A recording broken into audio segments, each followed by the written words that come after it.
Hi, welcome back guys. This is your friend, Cabbage Head Fanfics, back with amazing fanfiction. This is the fourth part of What If Deku Had Fox Mutation. Now before starting, please give this video a like and subscribe to the channel if you want more videos like this. Now let's get into the fanfic. With a thunderous roar, an explosion occurred, launching a ball far off into the sky. This was the start of the Quirk apprehension test. Except there's one little caveat to this test which may separate it from other tests a student may take on the first day of class. Whoever scores the lowest gets expelled. No one was expecting it, but as soon as they went outside to meet their teacher, this was what they were faced with. Of course, everyone thought it was a joke at first. The dry-eyed teacher made it very clear that he wasn't playing any game. It was only the first day, and while they knew UA was a top school, they always thought it was because of their strong curriculum that created so many great heroes in a tough entrance exam. But a first-day test that kicks out the lowest-scoring student. Talk about cutthroat. Being confident as ever, Katsuki went first on the ball throw test. The concept of them being allowed to use their quirks to give them as much of an advantage as possible enticed the blonde, compared to being forced by law and society to hold back in physical capabilities. This was practically equal to telling a professional sports player that they're allowed to dope up for a game. His first throw was impressive at 800.2 meters. As he was prepping himself up for his second throw, the rest of the students were still mulling over the hidden meaning of this test. The pressure of expulsion over being the lowest scored performer was daunting. While last place is often looked at as the people who did the worst, that doesn't mean that the people who were in last place were terrible during their performance. It just meant that everyone else did better than them. With a threat looming over them, stating that their absolute best where they didn't make a single mistake could still result in their expulsion if they were a single point behind the 19th placed person daunted them. For the people in the class who were more confident in their quirk because of its power or strength and how it can be applied to a test like this, they were slightly miffed but didn't seem too worried about their possible placement. There's no way they'll be close to scoring last. For the others, the students who know their quirks may not be best suited for these kinds of tests, or just barely scraped by the entrance exam, what they were sweating weren't bullets but cannonballs. Once Katsuki finished his second throw, Aizawa sent him back to the rest of the students before jolting down the score. 1 Katsuki Bakugo 830.1 meters, 2 Yuga Aoyama, 3 Izuku Midoriya, 4 Roomie, 5 Shoto Todoroki, 6 Toru Hagakure, 7 Momoge Urazu, 8 Takage Setsuna, 9 Hantashiro, 10 Fumikage Takoyami, 11 Minoru Maita, 12 Ochako Uraraka, 13 Ijiro Kirishima, 14 Mina Ashido, 15 Tsuyu Asui, 16 Tenya Ida, 17 Denki Kaminari, 18 Kyoka Jiro, 19 Mizo Shoji, 20 Koji Koda. As Todoroki stepped up for his throws, the rest of the students murmured among themselves, "You think he'll actually go through with it? No way, how could a school allow this? This is just a test, right? There's no way UA would be that kind of school. I can't believe this is happening, I just got here." A short kid with purple balls' hair, Minta, was biting his nail. Dreadfully, he mumbled to himself almost psychologically. "We're all doomed, we're all doomed, we're all doomed, we're all doomed, we're all doomed, we're all doomed, we're all doomed." Stepping out from the crowd, Roomie went to use to calm her classmates using her boisterous charisma. "Don't worry guys, I got this," she stated, cracking her shoulders as she prepared to talk with their teacher. "We'll get things straightened out in a minute." "Roomie, I don't think that's smart," said Setsuna, trying to ring in the chocolate bunny before she made things worse. With a dismissive hand wave, Roomie replied, "Nah, trust me, he'll listen. We got history. I can tell, but I think you're massively misinterpreting the kind of history you two had." With a cocky wink, Roomie went off on her daring quest. "Hey, Mr. Dry Eyes," Roomie called out as she casually walked to her teacher's side. A frosty chill that would put the Ice Age to shame speedrun Aizawa's entire skeletal system hearing her voice and approaching presence. Several times within a second did he question if the check or his values were worth it to continue before he exhaled a "Hello, Roomie, glad to see you're still kicking around. It brings back so many warming memories. Seeing you again is certainly causing a great reaction in me as well. I was worried something might have reaped your soul since I last saw you. Well, you know how the world works. Sometimes it can't help sending devils to get the job done. But you'll never get killed, right? Maybe not by a villain. Then by what? An energetically annoying girl. Really, I never thought Emi's jokes were that annoying." Aizawa fought an entire war to reduce the laughter that wanted to come out to a simple exhaustive air. He wasn't sure if it was because he wasn't expecting a wrong answer to sound so accurate or her ignorance to who he was referring to, but one of those two things sounded utterly hilarious to him. "By the way, how is Emi? I haven't seen her since you last babysit me. We went our separate ways." "Oof, sounds rough. Sorry to hear about that. Getting dumped can't be easy." "I'm the one who called it off. Damn, for real. I mean, yeah, forget her. Her jokes were lame anyway. Not all of wait, why did you sound so surprised? Is it so unbelievable that I'll be the one to do the breaking up? And no, stammered Roomie, her eyes slowly sinking till it faced the ground before she said, it's just, it didn't look like you were in the position to call it off. What does that mean? Roomie stayed silent, unable to bring her eyes up from the pressure weighing on them. Turning to the side and looking at the open spot in the field, she quickly said, oh hey, it's open, mind if I take my turn early? Great. As she hops away to do her ball throw, Aizawa follows her instead of watching from a distance like he was before. Hey, we're not done here, Aizawa told her. Watch out, blonde matchstick. I'm coming for your score, Roomie stated, trying to bypass Aizawa's attention by trying to spark a competition between two overachievers. Aizawa continued to trail her, probing for an explanation. Rushing to finish her turn, Roomie snatched up the ball. It was extremely lucky that this was one of the tests, because she has practically been doing this since Yase Alley and had a few tactics to maximize the most distance. Along with precision, form, and speed, she needed to get the timing right, which was hard because of the mental distraction that was her old babysit trying to pry undesired answers from her. Regardless, she put the plan into action. Tossing up the ball, she twirled in place, winding up a mighty kick that launched the ball not as high up as Katsuki's attempt but had a comparably impressive latitude distance traveled, 802.5 meters. TCH, Roomie scoffed at her efforts, all that and I barely scraped by 800. Even her pride couldn't deny the fundamental fact that Katsuki's quirk of explosions had more pure power than just her kicks. But this wouldn't be Roomie if she let that be the end of the story. With fire in her eye, she had a sharp face as she tossed the second ball up for her other attempt. Oh well, let's see what I can do to send this flying to the effing moon. Did she say anything about me being incapable of breaking up with her? Aizawa abruptly asked the bunny. The sudden question broke her concentration and brought her back into the conversation, messing with their shot and causing the ball to head straight toward the awaiting students. 50.3. Completely ignoring the possible consequences of her kick, which was thankfully blocked by the face of Kirishima using his quirk, she awkwardly turned to her teacher and rubbed her neck. After a mumble of rambling, she states, and no, she made many jokes at your expense before but she had never gone that far. It's just, a lot of people thought she was ooh. She was what? Aizawa pressed when he realized Roomie was mulling around too much on the subject, that she was too good for you to even consider breaking up with. What? Of course that didn't include things like if you were being horribly mistreated or abused, but outside that, yeah, no one thought you would even have the chance to think about breaking up. How many people? I said a lot before, right? Yeah, I mean a lot. Oh my god. Well, look at that. Look like I'm finished here. See you later, dry eyes. Quickly spat Roomie before rushing out of range of Aizawa's ire of question. When she slipped in amidst the student, she was immediately hammered with a question they were wondering. How did it go? Was her nonchalant response as she had forgotten her original mission. Quickly remembering it, she casually told them, oh, yeah, one of us is still getting expelled after this. Next, Aizawa called out, giving his list another look. When he noticed no one moved, he turned back to the group before declaring, I'm a salary teacher, I don't have all day. I won't mind just failing you all if we don't finish today. With his threat made, the redhead Kirishima was the first one to step out. Slamming his hardened fist together, he declared, all right, I'll give it my manly best. Wish me luck. Charging in with youthful vigor, panic was starting to steep into some of the students as they worried about their potential placing. Even if their quirk isn't at a disadvantage from a test like a ball throw, what about the next tests? Could any of them guarantee that their quirks could make up for their faults in the other tests? Or that their classmates won't have better ways to overcome their quirk weaknesses than them? Roomie's score, while being less than the naturally strong quirk of Katsuki, got a score close to it through technique and ingenuity. How could any of them be so sure that their tactics to give them an edge would be any better than any of the other 19 students who also passed the hero exams through their tactics and ingenuity?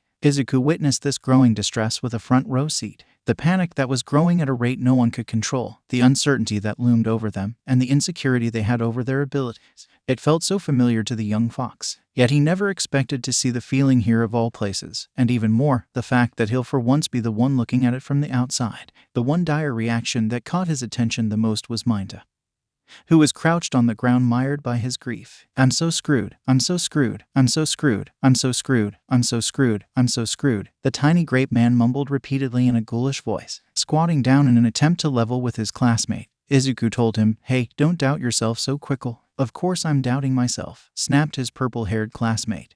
What else could I do but be in distress? This test is practically designed to screw me over with my quirk. It can seem unfair at times. I used to have many problems with my quirk as well when I was younger. But having to overcome disadvantaged situations with your quirk is probably an important part of being a hero.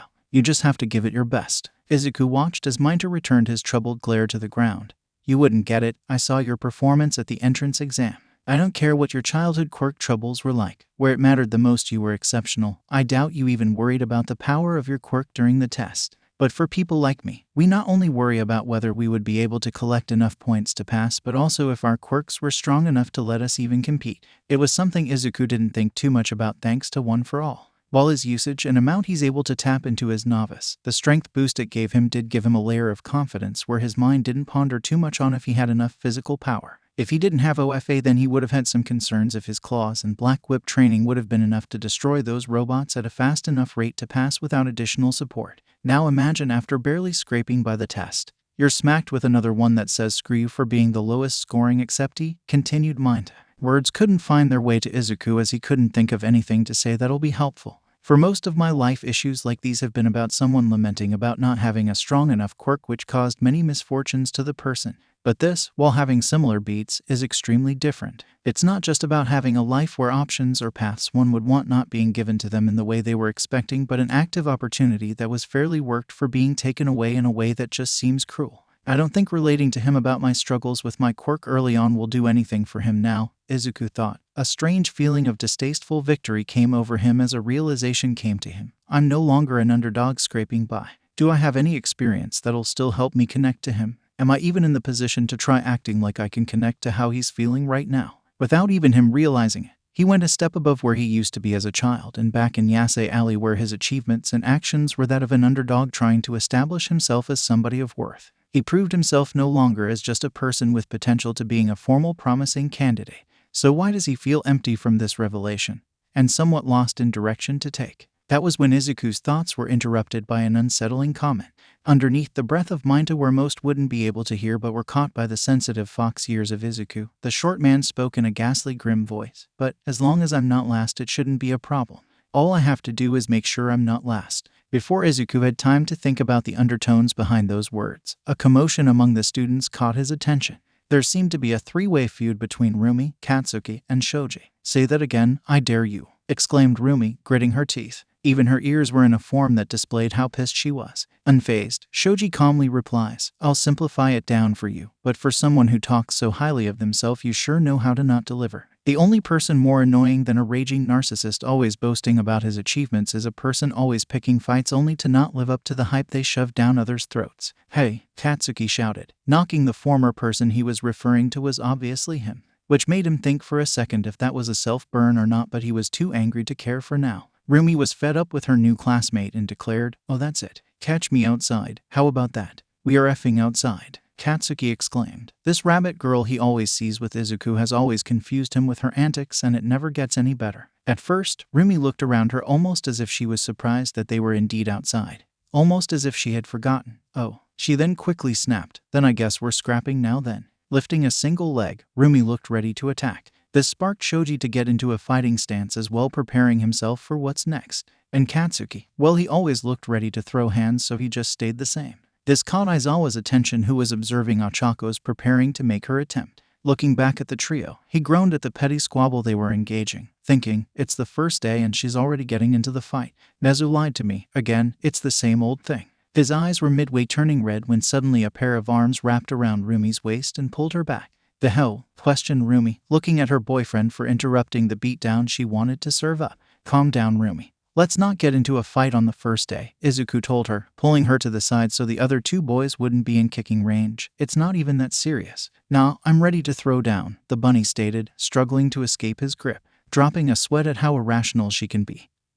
He turned to the other two boys saying, sorry about that. She can be sporadically violent at times. I'll remember that comment, Rumi shouted, making Izuku shiver at how this throwaway comment to quell the situation will come back to haunt him later in his relationship.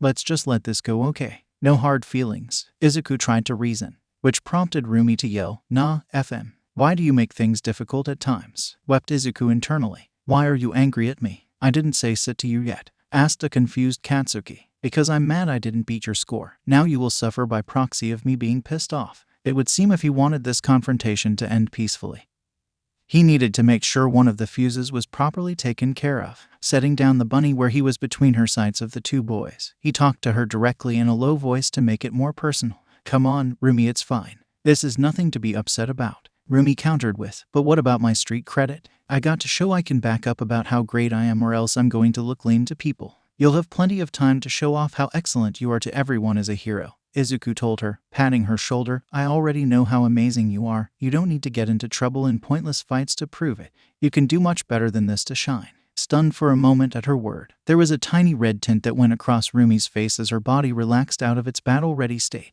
Her face eventually configured into a less aggressive expression, looking away from the fox as she replied, I guess. Then can we please let it go today? The caramel-skinned girl crossed her arm, her face being poutier, asking in a lamenting voice, fine. Izuku sighed in relief that he got his hot-headed girlfriend to not bring a situation needlessly into complete violence, smiling at her for being reasonable. It's been quite easier for him to be able to calm her down and to get her to bring reason into a situation recently. And he's not sure if it's because he's becoming a better talker or if Roomie has become easier to reason with. But who was the most surprised by this was Aizawa. He had many traumatic memories of Rumie's outburst as a child being so destructive, even him using his quirk did little to calm it down. Yet within a minute, this kid got her to settle down with little physical force. It brought him back to how Nezu convinced him not to resign. I'm not going to suffer any longer under the whims of that demon bunny from Monty Python.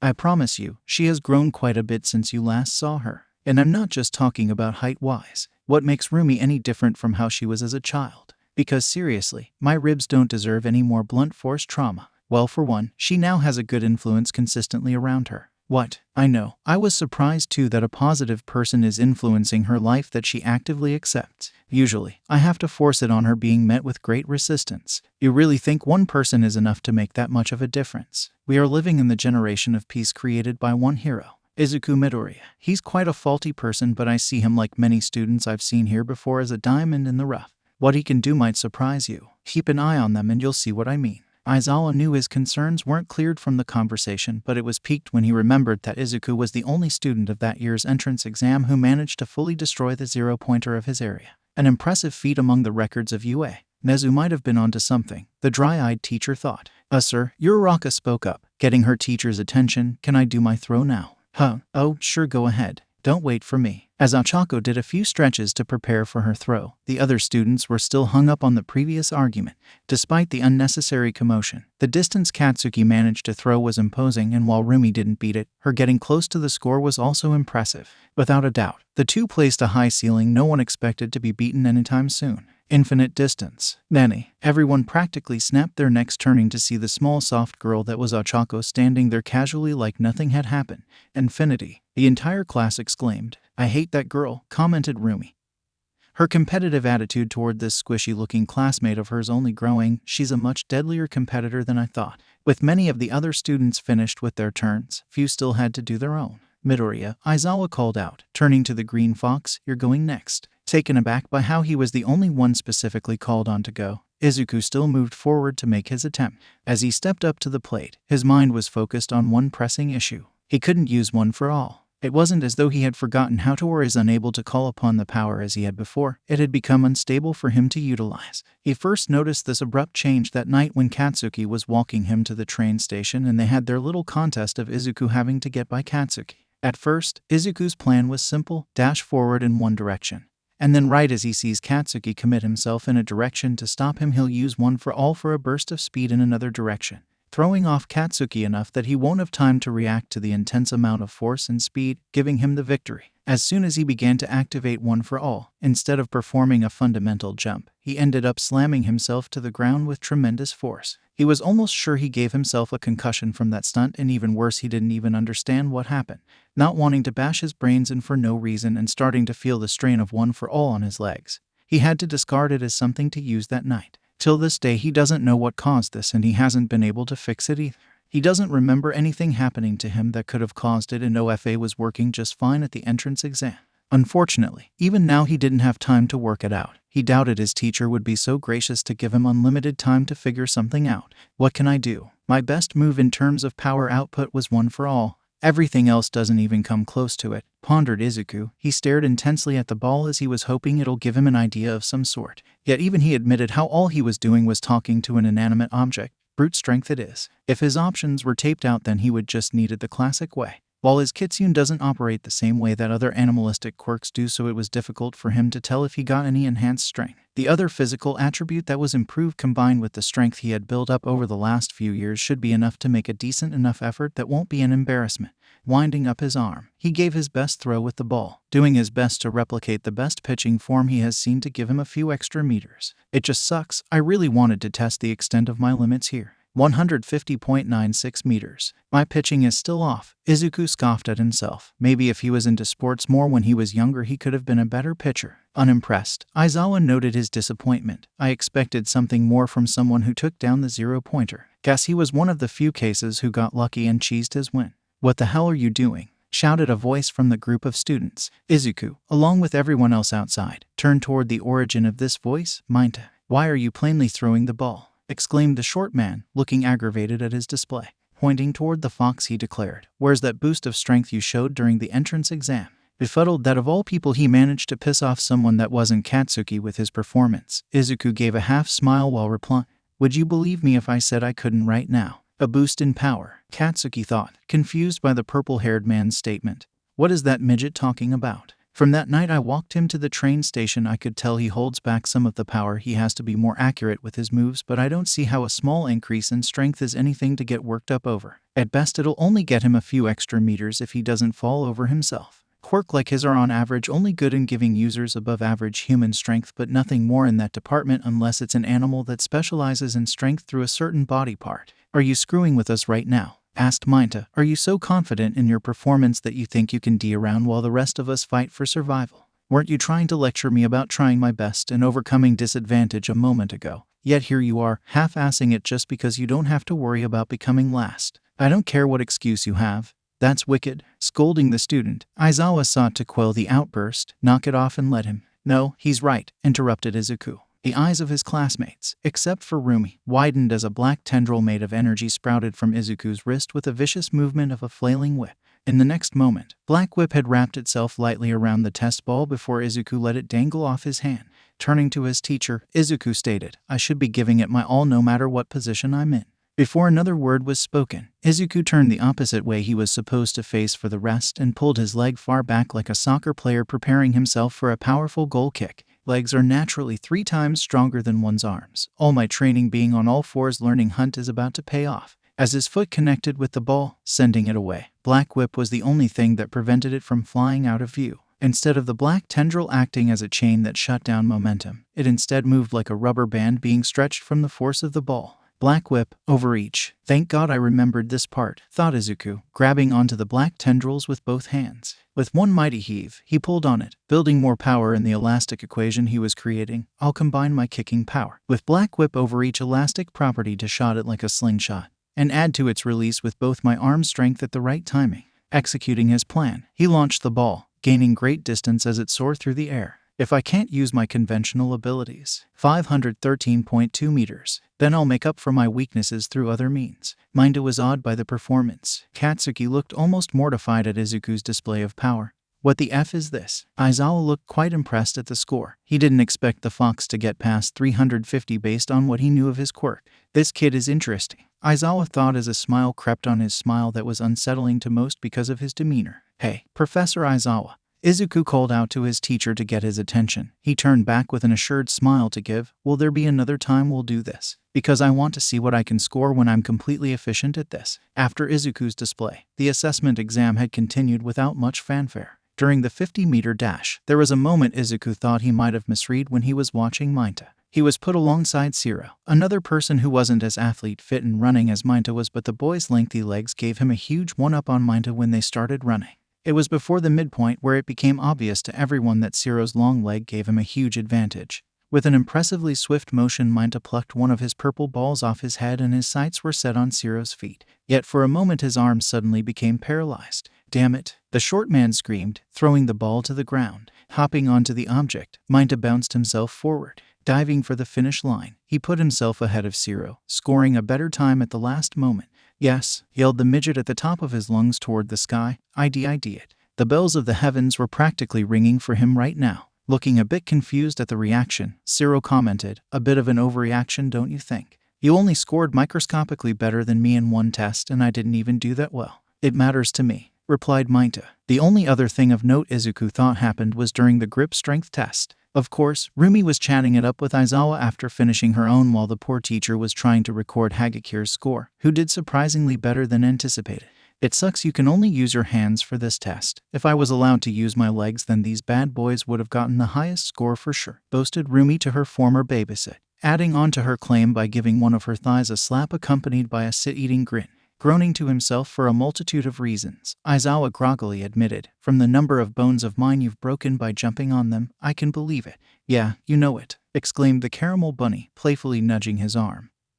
"But I'll let it slide for now. I'm here to learn how to kick ass anyway, and I'm sure I've been doing well enough where I don't need to worry about getting last place." "Right. Yes, Roomie. Your performance so far would prevent me from being able to expel you even if I change the rule to where I'll be expelling everyone except the top 5 students," stated Aizawa. But the tone he was using sounded more disappointed and in grief than encouraging. "If it weren't for my pesky morals, I swear." "Woo," cheered Roomie, holding up a hand for a high five. "Up high." Aizawa simply groaned to himself, putting a hand to his face to mask his pain. "Come on, don't leave me hanging," continued Roomie. In another area of the room, Izuku was next to Shoji doing his test. Seeing this as an opportunity to reconnect with someone he had seen before in Yase, he tried sparking up a conversation. "Hey, you're Mizo Shoji, right?" "Yes. Did you used to go to a place called Yase Alley?" "I'll skip the questions. Yes, I am the Mizo you fought at the X Games arena in Yase Alley, and I recognized you back at the entrance exam." "Oh, that's a relief. I wanted to greet you earlier at the classroom, but things got a bit hectic before I could even sit down." "How have you been?" "I lost touch with almost everyone." "I'm fine, but I would prefer it if you kept your mouth shut," the masked student declared before getting up and walking away. Izuku felt so confused from the comment he didn't speak, only watching as his classmate walked away. A sick feeling filled his stomach as he felt like something was wrong. Aside from that, the assessment test went on, and before they knew it, it was over, and everyone could see their rankings. First Momoye Urazu, second Katsuki Bakugo, third Roomie, fourth Shoto Todoroki, fifth Tenya Ida, sixth Fumikage Takoyami, seventh Mizo Shoji, eighth Izuku Midoriya, ninth Ijiro Kirishima, 10th Mina Ashido, 11th Toru Hagakure, 12th Ochako Uraraka, 13th Koji Koda, 14th Tsuyu Asue, 15th Setsuna Takage, 16th Yuga Aoyama, 17th Hanta Siro, 18th Denki Kaminari, 19th Kyoka Jiru, 20th Minoru Maita. All the eyes fell upon the sitter of the hot seat. A dreadful look came over Maita's face. All his hard work wasn't enough to prevent him from becoming last. But unfortunately, in life when there's ranking, someone has to be last, and he just happens to be it. As Aizawa approached the class, they all waited to hear the news they were expecting. "All right, good work," announced Aizawa, turning away from the students. "Now hit the showers, you all smell." "Hey," the student exclaimed. "What?" asked the teacher, confused with the commotion. Roomie stepped up. "How the hell did Titsumi score better than both Bakugo and, more importantly, me?" she shouted, pointing at the unsuspecting pony-wielding girl. "That wasn't what I was thinking about," admitted Katsuki, looking befuddled that this crazy bunny girl asked the most sensible question. "But now that I think about it, yeah, what the F? There's no effing way Ponytail was performing outstandingly carrying those melons." "Excuse me," said a confused Momo, who uncomfortably put a hand over her chest, which barely did anything to cover it, at the unwarranted attention she was getting on the topic. Izuku pulled back Roomie, allowing Setsuna to move up to say, "I thought the person who came last would get expelled." Nonchalantly blinking at them, Aizawa answered, "Oh, yeah, that was a lie. I just wanted you all to give it your best." "That's so cruel," shouted all the students, except for Roomie and Katsuki, who were still caught up on how they lost to some girl with a huge rack they never met before. Though Roomie was internally glad that her past babysitter wouldn't be so mean to his students. "Do you want me to actually go through with it then? Because I can arrange such a test," he calmly asked, shutting them all up instantly. "No." "I thought so. Get change." When the teacher finally got some time to himself, he was able to reflect on the test. Of course, the test wasn't only to see what they can really do when they're trying.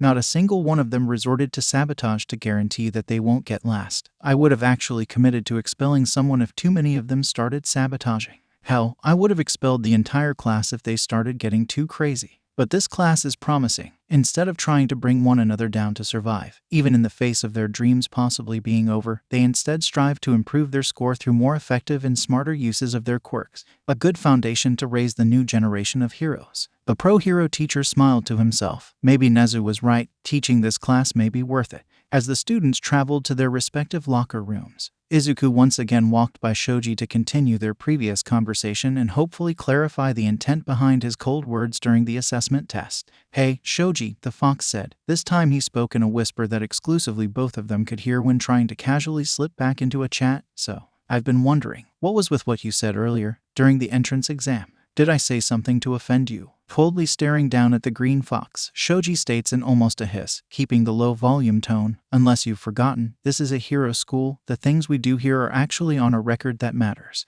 Though 2 years have passed by, the incident that occurred in Yase Alley has left an insufferable sour taste in people's minds, and it doesn't paint a good picture for anyone even remotely involved. Unless you want to butcher your reputation as a hero this early in your career, I suggest you don't speak so casually about it as if you were a regular member and keep the chatter about it only between people who were there. Sighing in relief, Izuku says, "So that was it. Thank goodness. I was afraid you were mad at me." "No, I am extremely pissed at you," said a shocked Izuku. "Did you forget what happened 2 years ago?" Shoji asked. "You freaking lagas were literally drugging people to send them on rampages and attacked multiple Spatian buildings unprovoked. Did you think no one would be mad about that whole fiasco?" "No, it's just..." For a moment Izuku found words hard to come by to explain himself. Instead, he pushed past his original attempt. "Look, I know what happened back then was messed up. I don't think anyone could look back at all the actions we were doing in Yase Alley and be completely proud of it.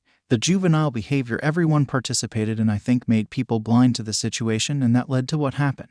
No, don't pull that crap. There's juvenile behavior, there's reckless behavior, there's even utterly reckless and irresponsible behavior, but none of that compared to the shit you lagas pulled. Do you even comprehend the amount of damage you all have done?" "Yes, well, mostly. I dealt with restraining a lot of the people who went berserk, so I've seen the damage they can do. Yeah, many of my friends were horribly injured from the attacks. Some are still dealing with the scar they've received till this day. I've had friends affected by it too and lost a few because of it as well. It's not as though I don't understand what happened. I just feel like we shouldn't bear any grudges from there here."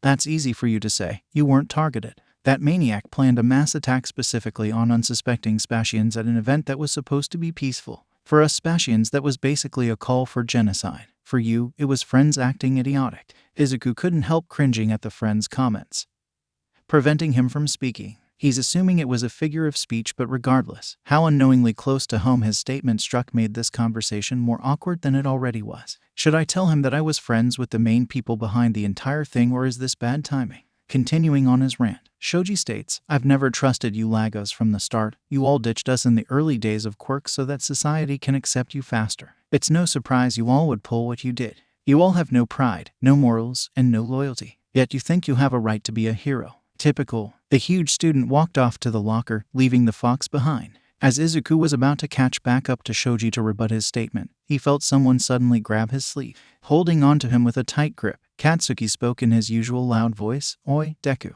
You have a lot of explaining to do." The blonde sensed something was up before, but now it was reeking of it and he wanted answers. "Not right now, Kaken," Izuku states, quickly snatching his sleeve out of his as he went to pursue Shoji without a second thought. "Maybe later." Shoj. His sentence was cut off when he felt another grip, one extremely firm, lay itself upon his arm. The blatant dismissive tone Izuku had when he spoke to Katsuki irritated the expulsion quirk user to no end. No way he would let that go without a fight. "Oi, don't you effing walk away from me like I'm chopped effing liver," Katsuki shouted, gaining the attention of some of the boys in the locker room. "What's with all the shouting?" Kaminari asked. They had just avoided one of them getting expelled. "Why are there still problems?" "Buzz off," snapped back Katsuki.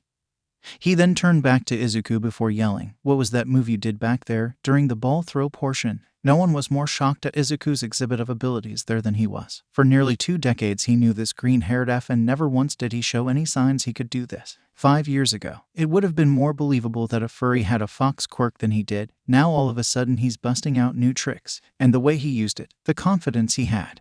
That isn't how a novice would wield an ability if he had only gotten it recently. The most damning question in his mind right now was, why did it only come out now? Wandering back to the night he took Izuku to the train station and they had their little competition. It was a complete victory for Katsuki Bakugo, over and over again. No matter what tricks Izuku brought out, whether it was a pure dash or jumping around like a beast on all four, Katsuki prevented Izuku from getting past him. But if this runt had that move up his sleeve the entire time, what does my victory back then mean? Was he holding back on me? For what? What else is he hiding? The more he thought about it, the more the scar over his eye burned from his rage. At first, Izuku tried to pull his arm out of Katsuki's grip, but the blonde was a tight one that wouldn't be broken out of so easily. Turning around, he attempted to free his arm more forcefully, but then his movement was suddenly halted. Not from any physical opposition, but a paralyzing chill showered his body when he faced his childhood friend. The thoughts from that night, from his utter defeat, flooded his memories. With barely any use of his quirk, Katsuki overwhelmed his hunt, catching him each time the fox tried to use it and bringing him down. A skill honed through years of training and experience was made to look like a parlor trick when it went against this prodigy, and it wasn't even a match. If we were actually fighting, would I have even stood a chance? Izuku questions himself, immediately shaking his head to get rid of these thoughts. It was the time to get caught up to it. Yet, it was the anchor that prevented him from moving away from Katsuki and continuing his conversation with Shoji. Activating Black Whip. If he couldn't move from where he was, then he'll reach out to his classmate another way and use the black tendril to wrap onto one of Shoji's wrists. Shoji, wait up. I still have more to say. Just give me a minute to deal with this. Don't ignore me, Katsuki shouted, getting more aggravated that the fox was acting like he wasn't right there in front of him. Get this sit off me, Shoji states, annoyed that this person he views as distasteful won't leave him alone. Give me a second. I'm dealing with something here, Izuku replied. Let's just sit down and towel. The masked student snapped at him. No, I'm not going to discuss this any longer. You guys are nothing but trouble. There's no point associating with people like you anymore. Just listen. No, am I invisible right now? Shouted Katsuki, tightening his grip.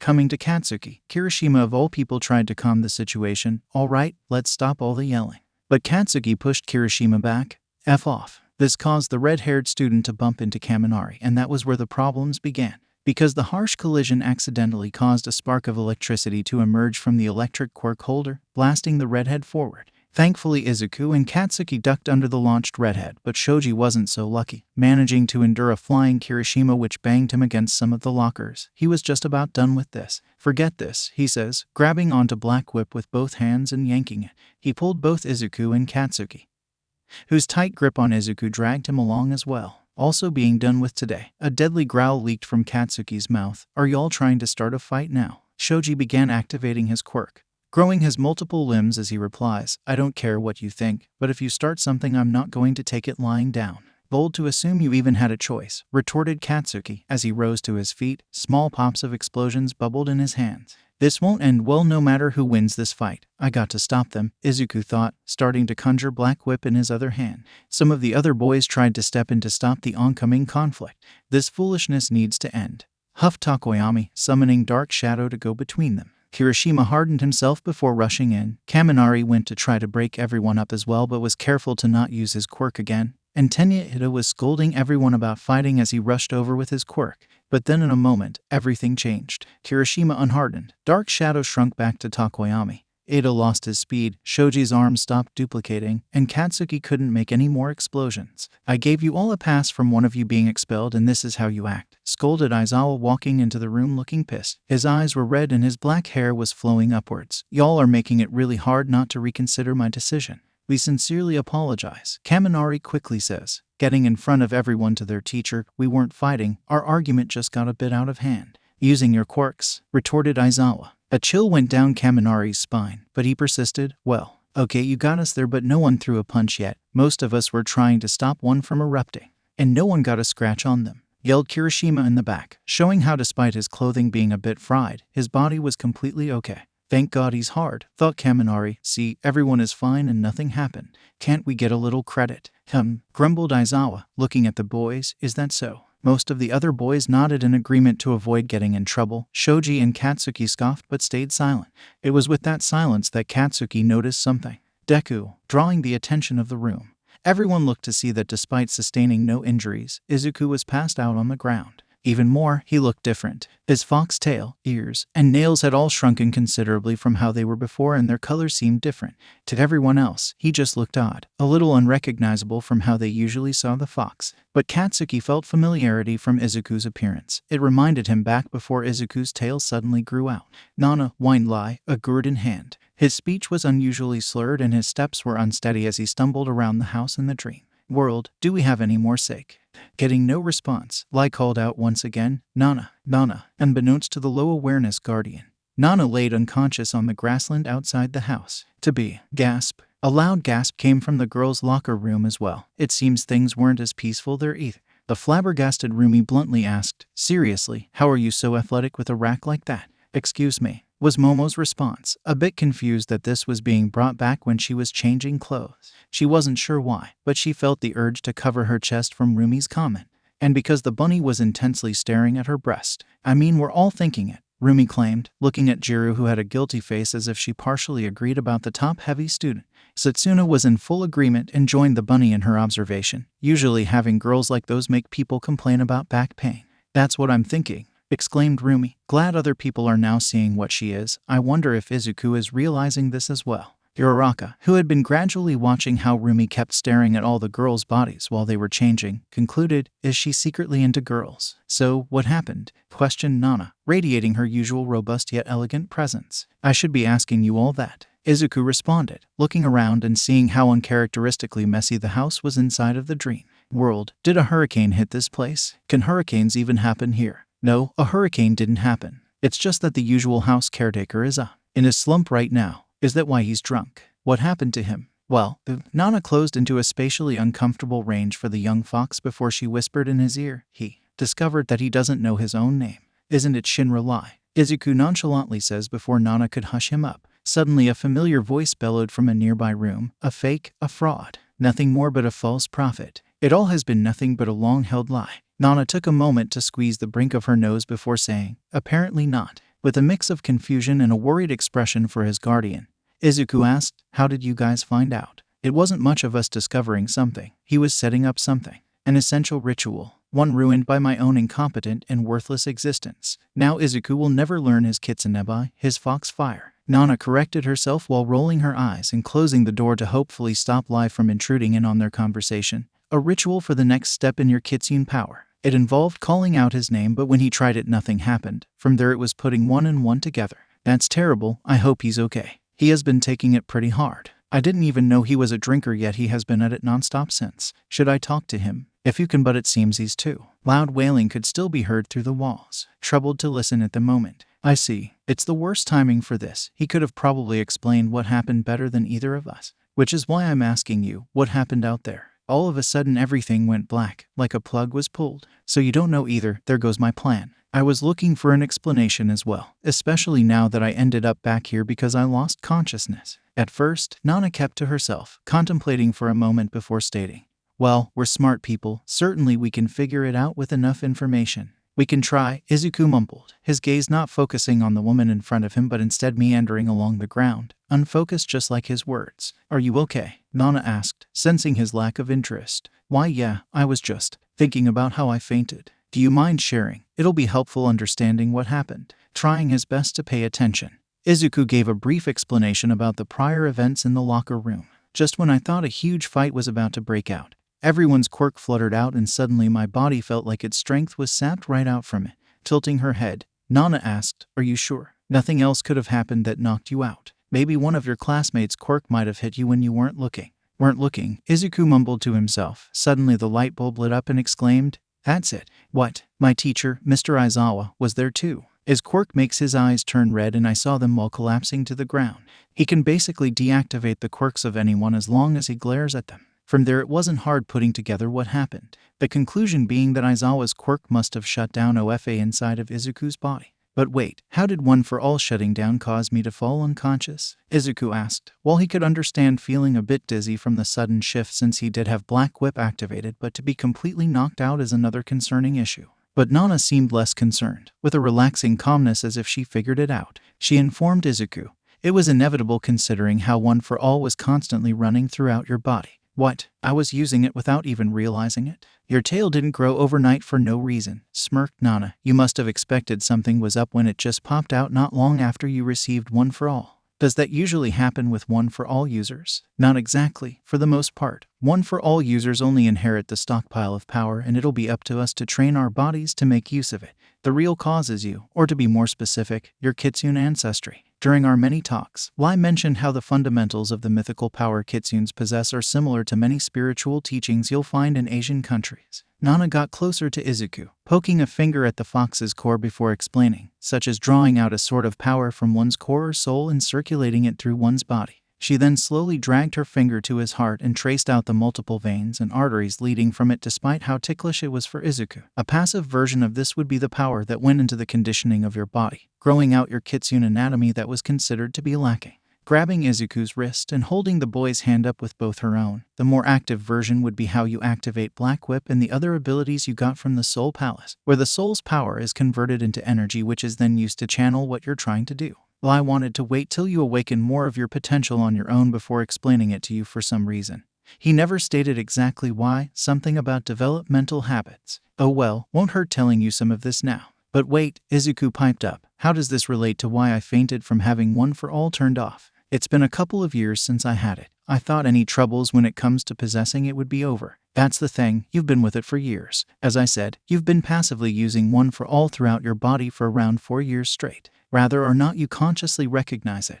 That flow of energy has been a major factor in how certain parts of your body were able to function normally and your body got used to it. Suddenly having all of that zapped away in an instant would cause a reaction. Imagine a patch that provided your body with electrolytes, wearing it for nearly a decade, and then one day at random it was ripped away cold turkey. Even though our bodies can naturally produce electrolytes, having such a large source of electrolytes your body was used to having and using taken away so quickly can cause a shock to your system. It's exactly like pouring yourself a cup of juice. What? When you tilt the container, you do it gradually so the liquid can come out smoothly or else you'll spill and leave a mess. Not the analogy I would have thought of first, but that works. That's one mystery solved. The second is why I came back here. New month. Oh okay. Izuku, can we talk about what happened? The fox looked at her befuddled. Isn't that what we were just doing? Well yes, but I meant what happened. In the locker room, with Katsuki. Oh, that. The young fox unconsciously started scratching the back of his head. His sight set itself away from Nana. Do we really need to? It was nothing important. Crossing her arms, Nana states, doesn't sound like nothing. It sounds like a serious issue you're avoiding. It's Katsuki. You know how it is. He was quite a bully to me when I was younger and we were living together, but that ended years ago. I'm doing my own stuff with Nezu and Roomie now, and he's doing whatever he's into. No need to complicate it more by engaging with him. I'll just ignore him and move on with my day. It's certainly looking like that worked out for you, Nana sarcastically told him, making the fox avoid eye contact even more. An unexpected slip-up. Won't happen again, Izuku muttered, his voice getting lower. An unexpected. Nana stopped herself from fully repeating the absurdity. Izuku, this is day 1 and Katsuki seems to have some bone he wants to pick with you. Are you planning on having an entire semester of unexpected slip-ups? Izuku muttered, no. Is this what you want your entire freshman year to be? No, Izuku states, speaking a bit louder. Are you just going to sit around praying that maybe next year you'll be in separate classes? No, then what? Just effing leave it, snapped Izuku. Baring his fangs, he gave Nana a sharp stare like she was the enemy. Silence filled the air as the tension became palpable. At first, Izuku was flared up, but seeing Nana's shocked expression at his outburst, he slowly managed to calm himself. It wasn't her he was mad at. Immediately guilt replaced the rage that filled him, once again breaking eye contact. With a sigh, he says, sorry. Nana didn't immediately respond. Instead, she walked over to the door before suggesting, let's get some air, moving their little discussion outside. Nana got Izuku to sit by the edge so they had a great view of the lake and bamboo forest he was once lost in, with a bit of time in the great outdoors to calm their mind. Nana asked, something happened, didn't it? Before today, what struck you which is causing this reaction? You don't have to tell me if you don't want to. I just want what's best for you. A few days ago, Katsuki and I got into a fight. More like a competitive competition, and I lost terribly against him. Nana nodded her head. I don't know. Since then it felt like a snapback to the past where I was just a hopeless kid who could never push against whatever decree Katsuki made on my own. Though my loss shouldn't be entirely unexpected considering how skilled he was since we were kids, it's devastating to see years of work fall apart against my oldest adversary. I don't have some intense desire to brutalize Katsuki out of some grudge, but I at least want to beat him in something. Izuku finally turned to look at Nana, not for his recognition but for me, to truly prove to myself that things aren't the same as before, as everything I've been doing actually meant something. Clutching his side where the lynx had stabbed him, he said, what'll be the point of all the ass whoopings I've taken if I can't even fight back against my childhood bully years later? The older patted his back saying, well, it's good that the first thing you did was admit there's a problem. Trust me, as you get older the problems never stop coming. No matter how hard you try, it's only a part of life. But what we can do is learn how to better deal with them. You can't guarantee that as time moves on that you'll automatically find ways to deal with all your problems, but you can use every second you have to work towards such a method. Petting his head, she continued, and never give up, of course. That's what a hero should do anyways. Her words radiated an energy Izuku couldn't describe, but it was similar to one All Might always gives off, one that's soothing to hear and calmed his worries. It made him smile as he thought to himself, she would make an amazing hero. Seeing him happy again, Nana pulled Izuku closer to her chest. If you ever need help, remember people are here for you. You don't need to do everything alone.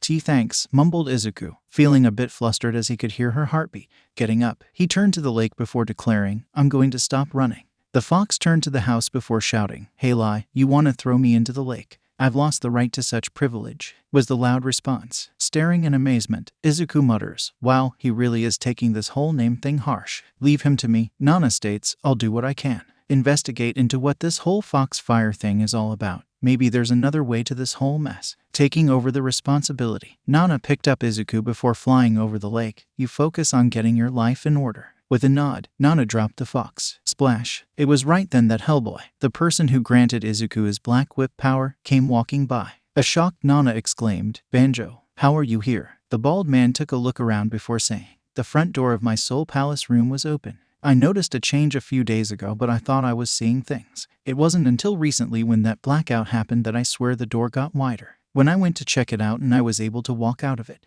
That's strange. Unless Lai gives up his own body, we're usually unable to leave the Soul Palace. How about Nen? Can he leave? That was the first thing I checked on. At least it would have been, but that poozer was blasting that weeb sit music again.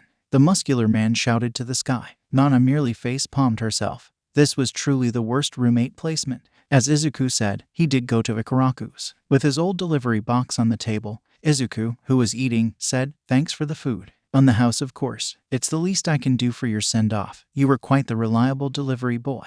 Outside of those couple of months you couldn't because of your leg after tripping down the stairs, right? Izuku had to hide his guilty face because he had to keep up that ridiculous lie. Yeah.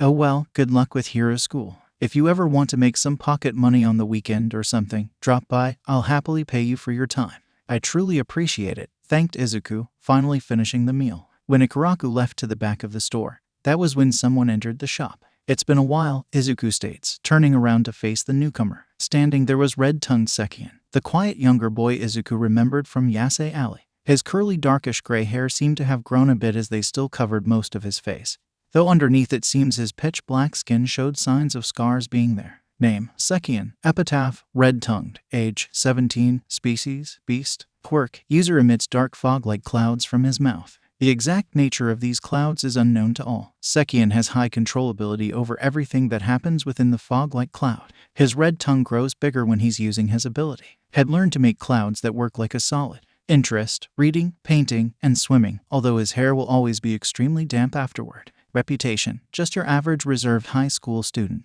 Wrote that his dream in the future is to be a creative arts figure who travels the world for his inspiration. Last time Izuku saw him was back right before the raid on Simba's operation, where he was badly beaten after trying to talk down Raidaru. Like many other people he used to know from Yase Alley, he lost contact with him after the entire Berserker incident. I got Setsuna's message, Sekian tells him, you ready to go? Izuku nodded as the two headed off to a familiar destination. Walking the streets of Yase Alley felt cathartic, seeing how empty the streets were. I see this place is still a ghost town, commented Izuku. Some people have started hanging out here, but it never reaches close to the amount of community it once had.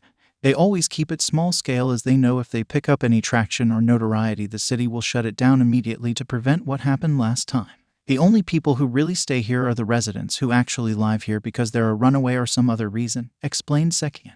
Guess not too much changed. There's only so much that can be done heavy-handedly for certain situations. On the bright side, if a crime occurs here, the police will be able to investigate it directly. Because of their fear of another incident happening, they take all cases here seriously with extreme prejudice to deter people from ever attempting to do what that dastardly lion did. So these streets are quite safe now. But for the rebellious youth, that's quite a boring environment. Oh, you know, honestly I was never that big into that whole culture. I was here since it was easier to make friends. Like Oster, Izuku asked, curious, by the way, how is she? Better. She recovered completely from the event with no lasting effects. She still feels bad about when she attacked me. I tried to tell her I got over it since she literally wasn't in the right state of mind, but she still fusses over my scars. Well, perhaps when one hurts someone they adore, they feel extra guilty about what they've done. Which brings the question. Noticing the pause, Sekian sighed, a faint blush appearing beneath his large hair as he states, yes, but we've only kissed once so far. Ko, don't cheer please, Sekian begged, hoping to save himself some embarrassment. Sorry, how about you and Roomie? I heard you two were dating. You two were always close, I bet you two got even closer. The steamy memories of what was happening earlier that day flooded Izuku, getting him quickly hot and bothered. Clearing his throat, he simply replies, yeah, you can say that. How far did you two go? Well, you don't have to answer. Thanks. Mustering up some courage, Izuku manages to say, let's say, we've been more physical. Oh, she trusted me enough to grab the mountain's peak, skin to skin. No freaking way. I'm just as surprised it happened as well. It was refreshing speaking with Sekian and just having another guy to talk to.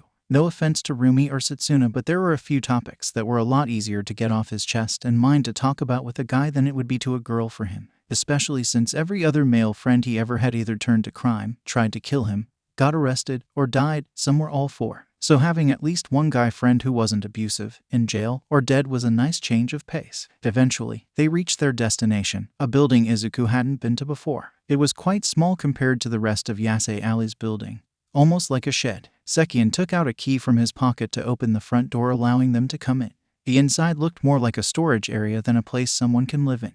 Is this the place? Izuku asked. Sekian nodded before heading toward one of the drawers, opening up the bottom one and then removing the false bottom to pull out a couple of journals. After a quick flip through, he held them out to Izuku before saying, these are what you're looking for, right? Accepting it to have a look of his own, he answers, yes, thank you. This is exactly what I'm looking for. Inside the journals were notes. Notes upon notes made by the person who taught him how to use his black whip so efficiently, Raidaru. These notes were extensive details of the elements, philosophy, and fundamentals of Raidaru's Deadman style. Like the scrolls that taught martial arts, these can help him understand the style he has been using. He has noticed over the last 2 years that while he has gotten better at wielding Black Whip as a weapon and seeing its capabilities, his method of using it in battle has been stagnant, in some areas almost rusty. His learning of the Deadman style was cut short because of the entire fiasco, and he was only taught the basics and moves he can use during a situation, but never the understanding of the full mindset of the style. He could only go off his memory of what was said.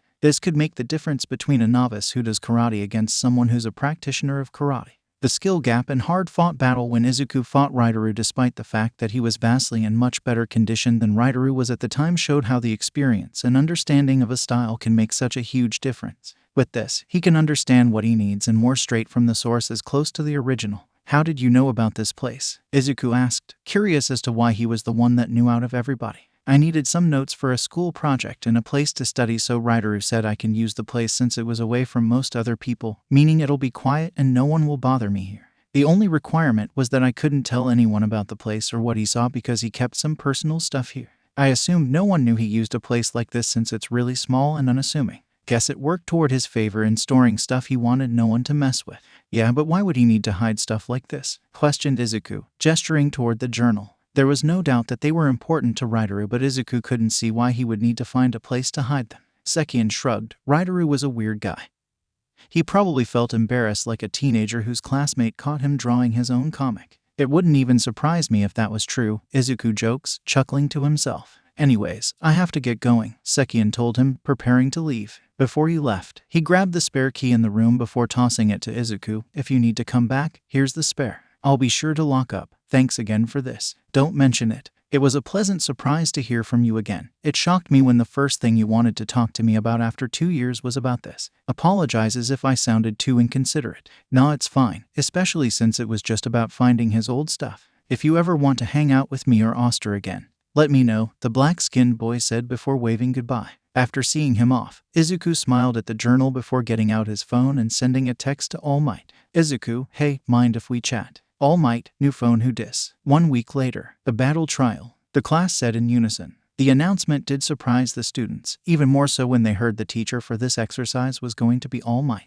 They weren't sure what to expect, but they all knew that today will be eventful. It didn't take long before they were geared up and were assigned their pairs and matchups. Teams: Izuku Midoriya and Setsuna Takagi, Momoge Urazu and Shoto Todoroki, Roomie and Minoru Maita, Katsuki Bakugo and Mizo Shoji, Yuga Aoyama and Toru Hagakure, Achako Uraraka and Koji Koda, Denki Kaminari and Kyoka Jiro, Tsuyu Asui and Fumikage Takoyami, Tenya Ida and Mina Shido, Ijiro Kirishima and Hanta Siro. Matches: First Team G versus Team E, Second Team H versus Team B, Third Team A versus Team D, Fourth Team I versus Team F, Fifth Team C versus Team J.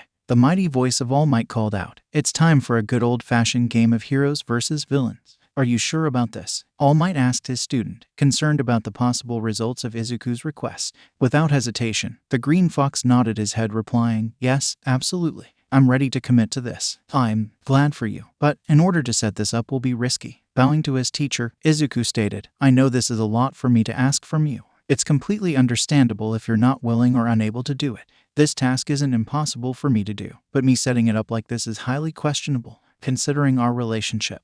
This would be viewed as biased teaching and favoritism from a teacher. While I do care immensely for your growth, in terms of UA teaching, I need to be considerate to all my students equally so they can grow as well. I know, you inspire many people for a reason. I'm asking for no advantages whatsoever. You can arrange everything else however you want. I just request one thing, please allow me to go against Katsuki. A heavy sigh came from the number one hero. The youth always choose the most extreme measures of settling their differences. Sorry, All Might.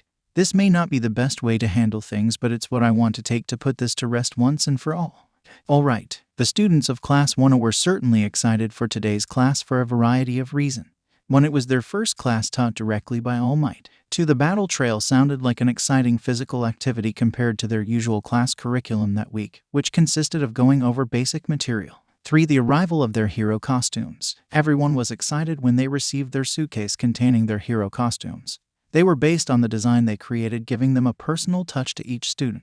Izuku was especially surprised as he didn't expect them to get their suits today, nor that they were going to use them during All Might's class. Nezu was tight-lipped about costuming that not even Roomie was able to pry anything from him, and Izuku did personally request All Might to not give him any unfair treatment. It created a pleasant surprise. Like everyone else, Izuku quickly suited up. Izuku's Midoriya hero suit consisted of a dark green sleeveless tracksuit with a long-sleeve black compression suit he wore underneath. Of course, the company note that was in the suitcase did detail that all these things were woven with durable material and pads where they were needed. Along with his main suit, he wore a black tactical belt, green gloves modified to work with his claws, and black whip, and red shoes. Checking himself out in the mirror, he quite enjoyed the way he looked. It may not be as flashy as he wanted, but Nezu did mention that many heroes' current costumes are vastly different from their starting ones, and that finding their iconic costume will happen as they continue to grow. Not even I know what else I'll be able to do, Izuku thought to himself, looking back in the suitcase. He found a peculiar metal respirator and a pair of earbuds still remaining, examining it at first before smiling at realizing what it was. They're truly too kind. After a quick review of the company notes to make sure he understood the function of his costume, he rushed off to where the battle trail was going to be held. On the way there, he started hearing a voice. I'm doing fine. I haven't been feeling weird. Out of pure curiosity, Izuku followed to where this was happening. I know, Dad. Yes, don't worry, I brought sunscreen and an umbrella just in class. We're going to be indoors anyway. Peeking around a corner, Izuku discovered that it was one of his classmates. He remembered her. During Aizawa's cruel assessment trial, he remembered her name due to how interested in her quirks he was, Hagakure. It's going to be fine. I promise to stay safe. She seemed to be on a phone call with someone, from context, with her father. Oh, that reminds me. My costume came in today. Yeah, it's the exact design I told you about. No, I don't need more armor. How would a full-body armor suit be of any practical use to me? Dad, you know the more clothes I wear the less effective my quirk becomes. Not like it matters. No one can see anything. Daddy. Her voice squeaked at the last part. Though she was invisible, Izuku swore he might have seen a red blush floating. Strangely, Izuku heavily empathizes with her. Parents can be well-meaning hassles. So that's how it looks like on the outside, Izuku thought.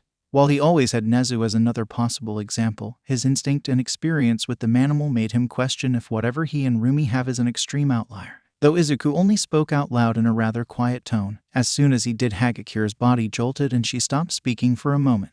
A swift, eerie feeling swabbed over Izuku, sending a shiver from his toes up to his head. Right. Anyways, got to head to class. Talk to you later, the invisible girl stated before quickly hanging up the face. Turning to face where Izuku was. From the moment of her hero costume's gloves, she seemed to be rubbing the back of her head. Her voice sounded bashful as she asked, You heard all that, huh? I'm sorry, I wasn't trying to spy on you or anything, explained Izuku, giving an apologetic bow to his classmate. I was hearing something about feeling weird and wanted to check it out to make sure whoever it was were alright and ended up peeking on your conversation. I repeat, I'm truly sorry. Putting up a hand to calm him, Hagakure tells him, no use getting mad about it now. Besides, it's your average embarrassing phone call with your parents. Nothing no one isn't used to, am I right? Izuku chuckled. I can relate. I love my mom to death, but sometimes she worries a bit too much in ways that make me question if she knows what I'm getting into.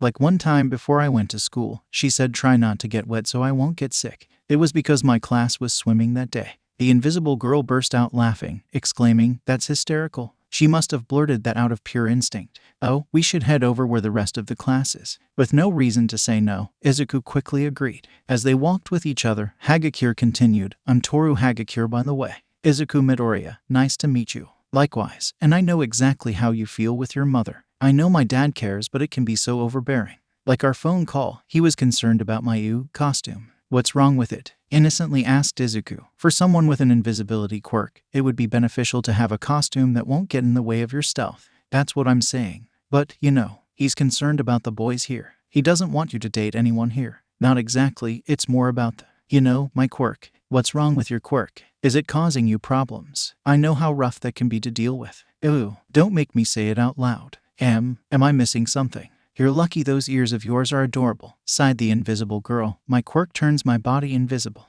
Strictly, only my body. Still keeping silent, Izuku's eyes wandered over to her boots and then to her gloves. Taking in what she said, the light finally lit up and a blush immediately exploded over his face and shouted, Wait, does that mean your boobs are just hanging? Don't broadcast it to the entire school, idiot, baka, Hagakure exclaimed, forcing her hands over Izuku's mouth to shut him up. She can feel her own face beginning to burn up. To answer your questions, yes, I am in my birthday suit. Since I'm not exposing anything for people to see, it's allowed. Outside of a few tricks to tape up, I'm not wearing much outside of what you see, though officially I'm wearing a very thin layer that's also invisible. Principal Nezu was kind enough to set that up for me while we try to find a proper solution. She looked at the green fox, who seemed to have calmed down a bit from his earlier outburst. It was only caused because his mind track was so far away from the actual reality. Can you do me a huge favor? Hagakure asked. Though he couldn't speak, Izuku nodded his head. Can you keep this a secret from everyone else? I only told you since you snooped on the conversation. And it was better being forward so I can be upfront with requesting you to keep silent about it than hoping you'll never put the pieces together. The fox nodded. The invisible girl let out a sigh of relief, letting his mouth go free. Thank you. After a moment of silence, Hagakure added, It's not the worst feeling, it was pretty easy to get used to. The look Izuku gave her made the girl immediately backtrack her statement. Not in a weird way, just forget I said anything, can I pet your ears? Izuku shrugged, Sure, are you sure about that? A third voice called out to them. Walking toward the pair was Tsuyu, giving her a distant stare as she states, Don't add another girl onto Rumi's spite list. Surprising no one, Tsuyu opted to go with a turtleneck jumpsuit with gear that boldens her frog quirk.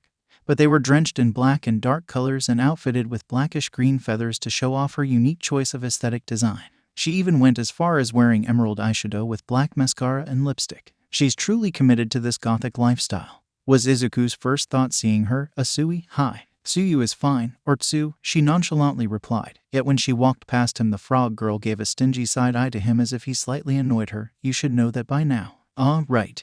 Don't let me stop you, Tsuyu stated, breaking the silence. You were heading somewhere. Oh yeah. As the now three in a group continue their journey, Hagakure decides to probe, so do you two know each other? Izuku was the first to answer. I mean, we are quite familiar to each other.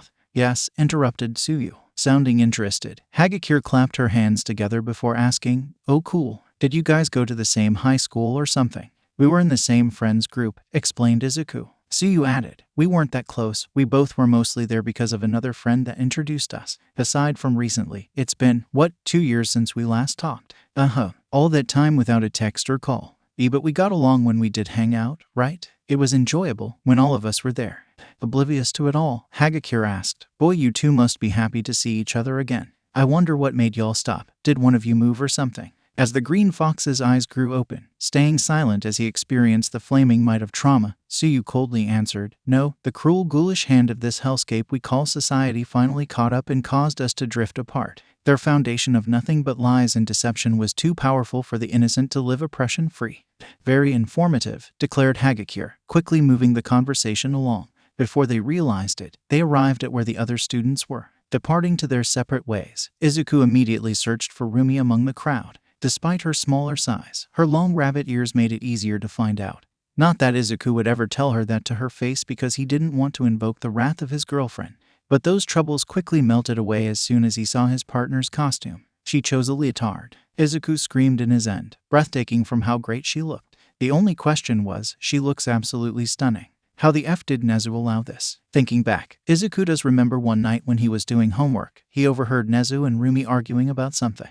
Due to being busy with his own task, he never investigated further, especially nice loud arguments between the two isn't anything new. But from the bits he did pick up on, he remembered a line that's starting to make a whole lot more sense now that was, quote, "You think you're going to be saving the world with your ass out like that young lady? F yeah I am, not my daughter." I'm guessing Nezu lost that conversation, concluded Izuku. Approaching her he gave a flattering greeting. "Roomie, you look amazing. I knew it'll be an eye-catcher." "Not bad for an early design," replied Roomie, smiling back seeing her boyfriend's costume. "Yours came out pretty good as well. This isn't that special, it's just basic stuff. I'm still looking for ways to make it feel more uniquely me." "You better not be referring to your respirator," Roomie pointed out, poking at the metal device he got wrapped around his neck. "No, of course I love it." "Good. It wasn't easy to design, you know." A smirk appeared over Roomie, patting one of Izuku's cheeks. "You better keep your cute face protected. If anyone is going to pound it in, it's going to be me." He remembered back when they were told to start making designs for their costumes.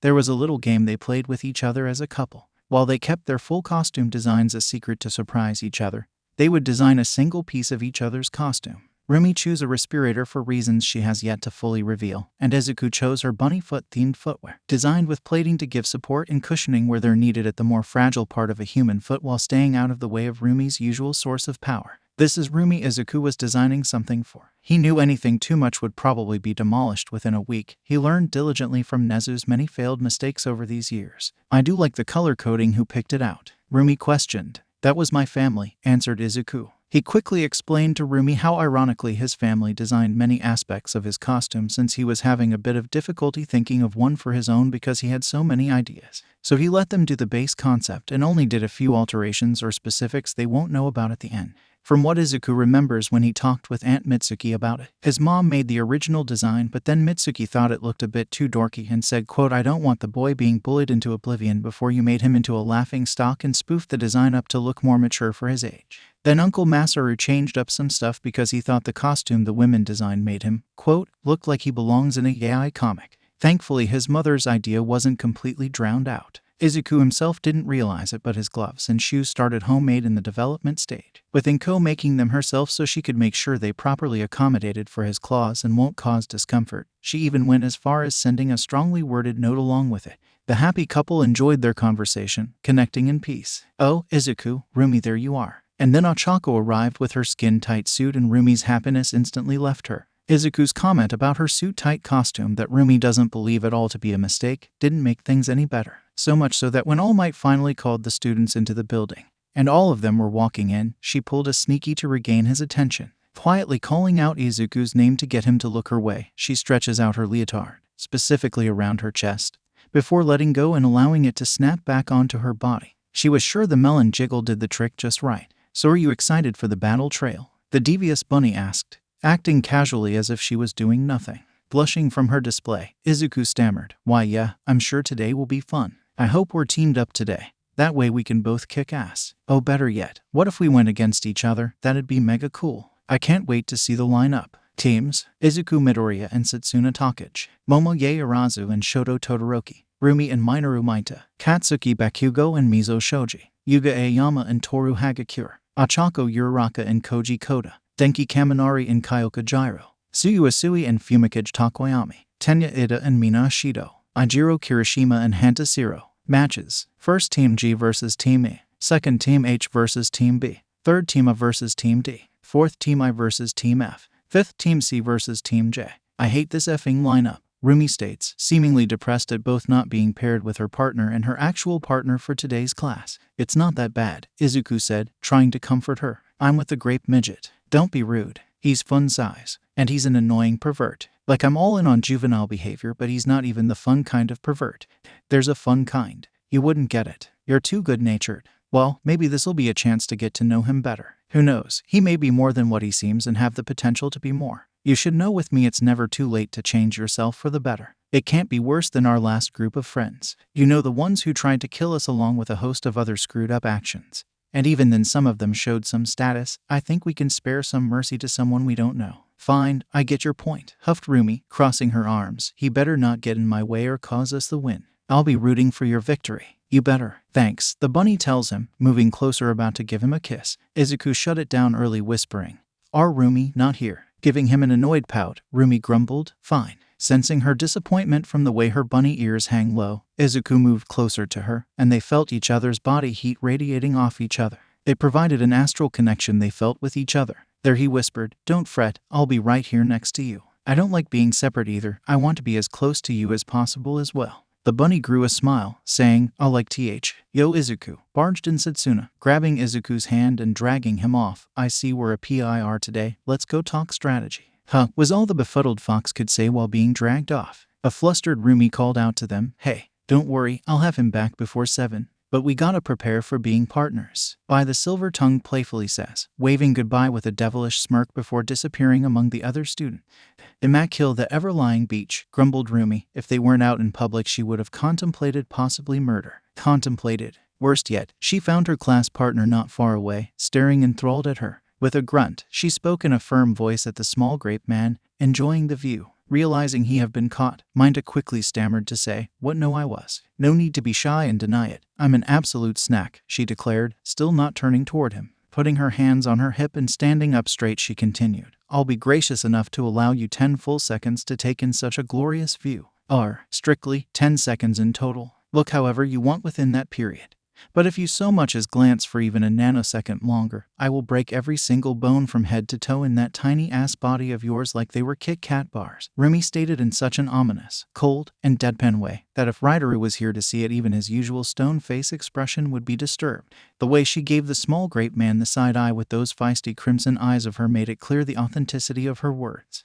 "Are we speaking 10 seconds as in right now, or 10 seconds from when I started counting?" "And when was that?" "When I started counting. So enjoy the show in all my fabulous glory. Just remember, for only 10 seconds. Sweating was dripping down Minta's face like the sun was raining down its divine heat out of pure spite for Earth during summertime.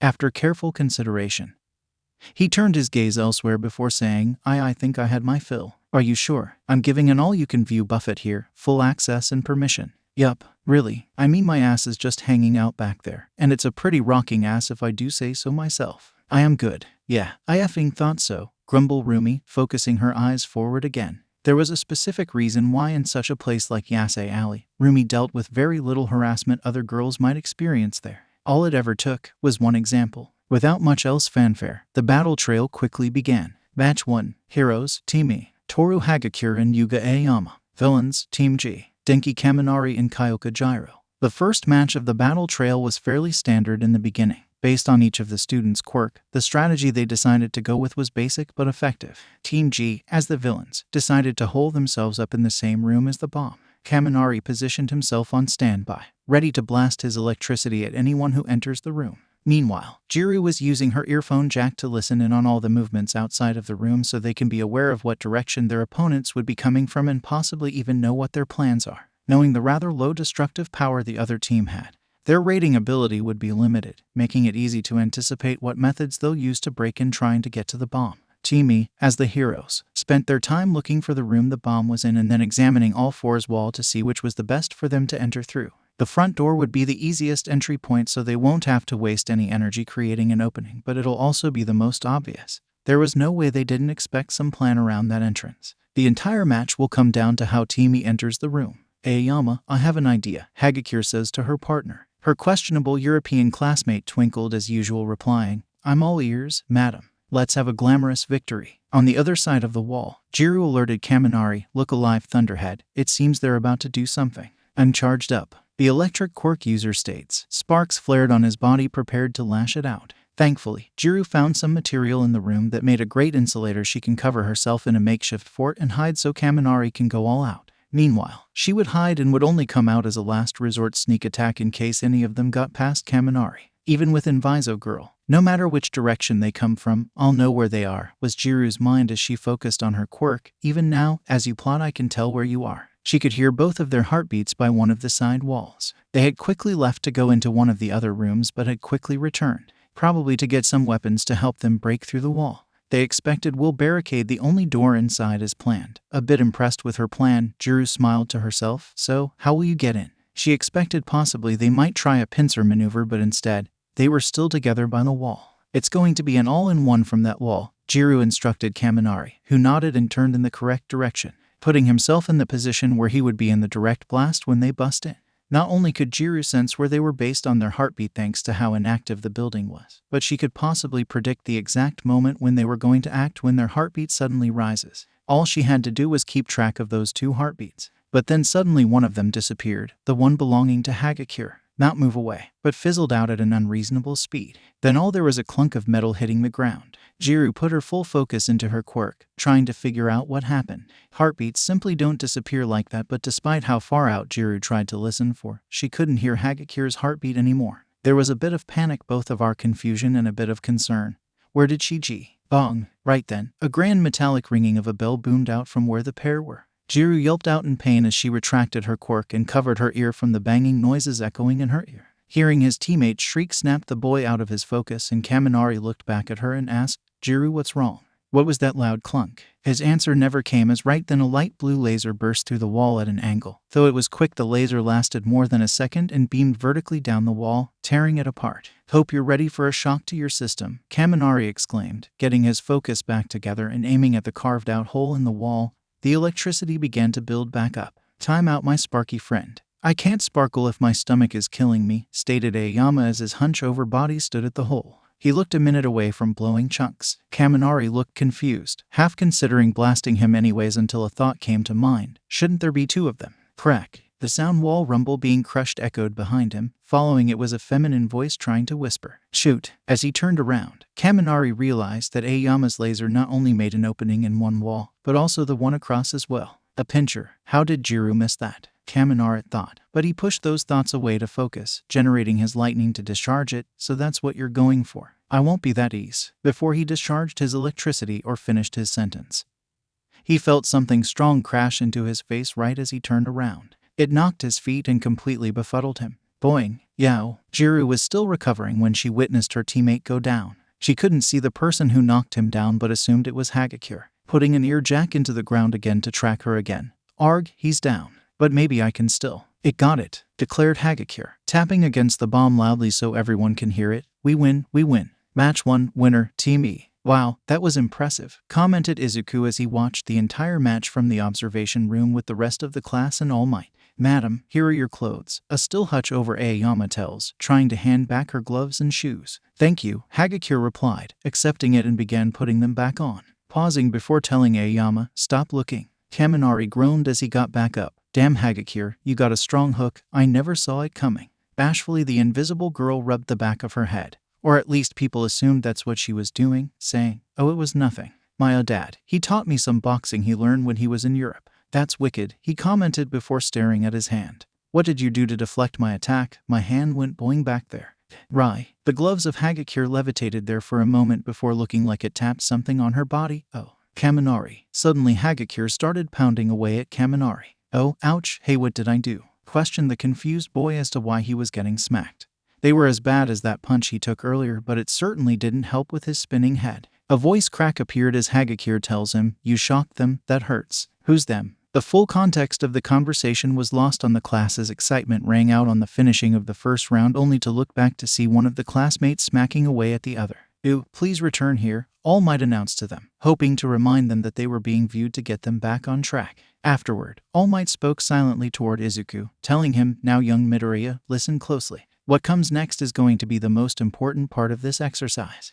"ACHOO. You okay, Tsuyu?" asked the child form of Rideru, looking back at his froggy childhood friend. "Why yeah, Ribbit," croaked the girl, wiping her nose. "It's just cold outside. You know what that does to me." "Is it that time of the year when you go to sleep randomly?" asked the young lynx, his expression turning more meek on her young face. "If it is, you should have stayed home. I don't want to carry you back again." "You won't, I'm fine," the tadpole replied, sniffing. "Wish I had a coat to give to you," the lynx states, feeling a little guilty how he's outside in nothing but casual wear when it's winter season. "It's fine, not like you need one anyway. Stop mentioning the cold. I can ignore it if we talk about something else." "I see," Rideru responds, thinking about something before quickly retrieving a ball for them to play with. "Can you move around enough to kick a ball?" Tsuyu nodded, gesturing for her friend to roll the ball over to her. When he does, the two kick around the ball a couple of times before Tsuyu accidentally missed a kick and fell over. "Oi," whined the child, slowly picking herself up before Rideru helped up the rest of the way. Seeing him, Tsuyu immediately states, "Don't laugh." "I'm not," quickly replied the young brunette, letting her go as soon as she can stand on his own. "I was going to say watch your footing when you kick, it'll help you fall over less." "Doesn't matter, I suck at this game," pouted the young tadpole. Seeing her down, Rideru insisted, "Just try again, it won't hurt." As they continue to kick the ball back and forth, Rideru complimented, "See, it's not that hard.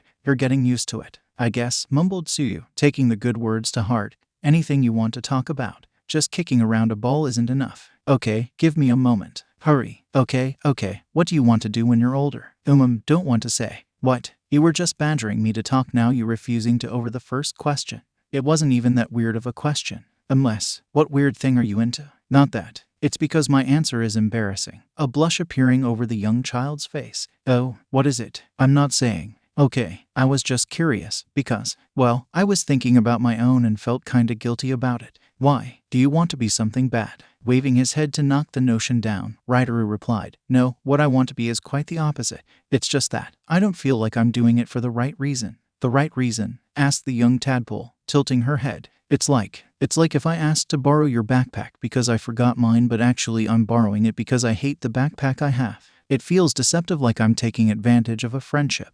"Well, whatever you want to be, I'm sure you'll work it out where you're happy the way you're going," Tsuyu told him, smiling at him to bring up the young lynx's spirit. Appreciating the kind words, Rideru replies with a smile of his own, "You think so, Tsuyu?" Tsuyu. The frog girl's body jerked at the call of her name, and now the teenage Tsuyu looked up to see Rideru training in Yase Alley. The lynx, bandaged up and shirtless, was looking back at his childhood friend with quite the lazy expression on his face. He looks up to the snow dropping down before turning back to Tsuyu, asking, "You shouldn't have come out in this weather." "Don't worry about me. I'm maybe a little drowsy, but it's not cold enough to put me to sleep," Tsuyu told him once she refocused herself. "You sure? I've seen less knock you out before. When I was like 8. Did much change since then?" "Well, except for that tail you used to have." Kiro, you promised never to mention that again." "Did I?" Rideru chuckled to himself. While still keeping her usual nonchalant expression, there was still a bit of grumbling in her voice as she says, "Jerk. By the way, did you hear about the rumor of Mount Lady dating Kamui Woods?" "I'm not into trivial gossip like this, but I've heard,"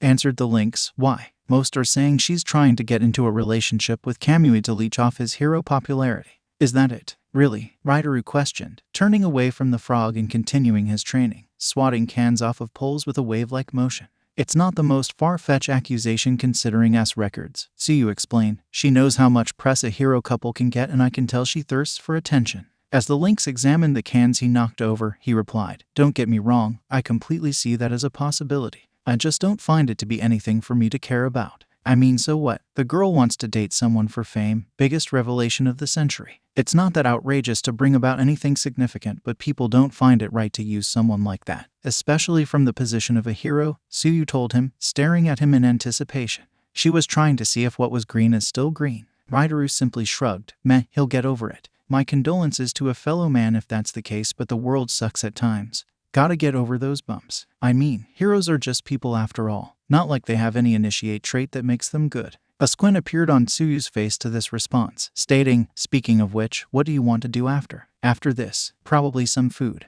"No, I meant after all of this, after Yase Alley," interrupted Tsuyu. "What are your plans past all of it? Don't you have something you want to do?" Stunning silence came from the lynx as he thought over the answer, turning toward Tsuyu for a direct response. "Honestly, no idea. I don't see any future plans working out for someone like me, so I'm just flying by the wind right now." Tsuyu diverts her gaze toward the ground. "That doesn't sound very fruitful. If it's small, trivial even, you need something to aim toward. But the way the world is, there's little if any desires I want from it. Except, of course, hanging out with people I know, like you. Outside of that, wherever this world takes me is what happens," Rideru told her, returning to his training. "Well, I have one." "What?" questioned Rideru, looking back. "A goal of what I want to do in the future. I have one," reiterated the frog. "Oh." Rideru's attention immediately went back to what he was doing. "Good for you. Don't you want to hear it? Last time I asked, you absolutely refused to answer, so I've long since swallowed the question. What if it's the same one from back then?" "You have my attention. I want to be a hero." "That's what you were so embarrassed to admit?" asked Rideru, raising an eyebrow. "For the small amount of time I went to school, the few things I do remember are my classmates talking about becoming heroes. It's a dream so common I'm sure some of those FS back then only said it to look cool. I know that now. But back then, it felt a bit silly for me to say that at the time." At the school I went to before I moved and met you, I told a classmate my dream. They laughed about seeing a frog hero go up against a bird villain, explained Tsuyu. A tiny tint of red appeared on her cheek. I felt so embarrassed and thought other kids would make fun of my dream, so I never mentioned it again, Riduru said. But I wasn't enough of in a hole back then for you not to tell a friend. That's especially why I didn't tell you, Tsuyu states, explaining to the greenette. I didn't want to spoil our friendship if you had the same reaction she did. At first, Riduru considered being hurt from the lack of trust, but then took a moment to think it over, concluding with a shrug, considering how people are. Fair, have fun or whatever. I'm not being a hero for my own enjoyment, you know. Helping and inspiring others felt amazing regardless of how hard it was to do, so I want to do that on a larger scale. You wouldn't be the first hero to claim their work is for pure means. What's that supposed to mean? Nothing regarding you. I'll take your word for it for your aim. I'm only pointing out that if heroes were in it to help those that need it, Yase Alley wouldn't be so populated.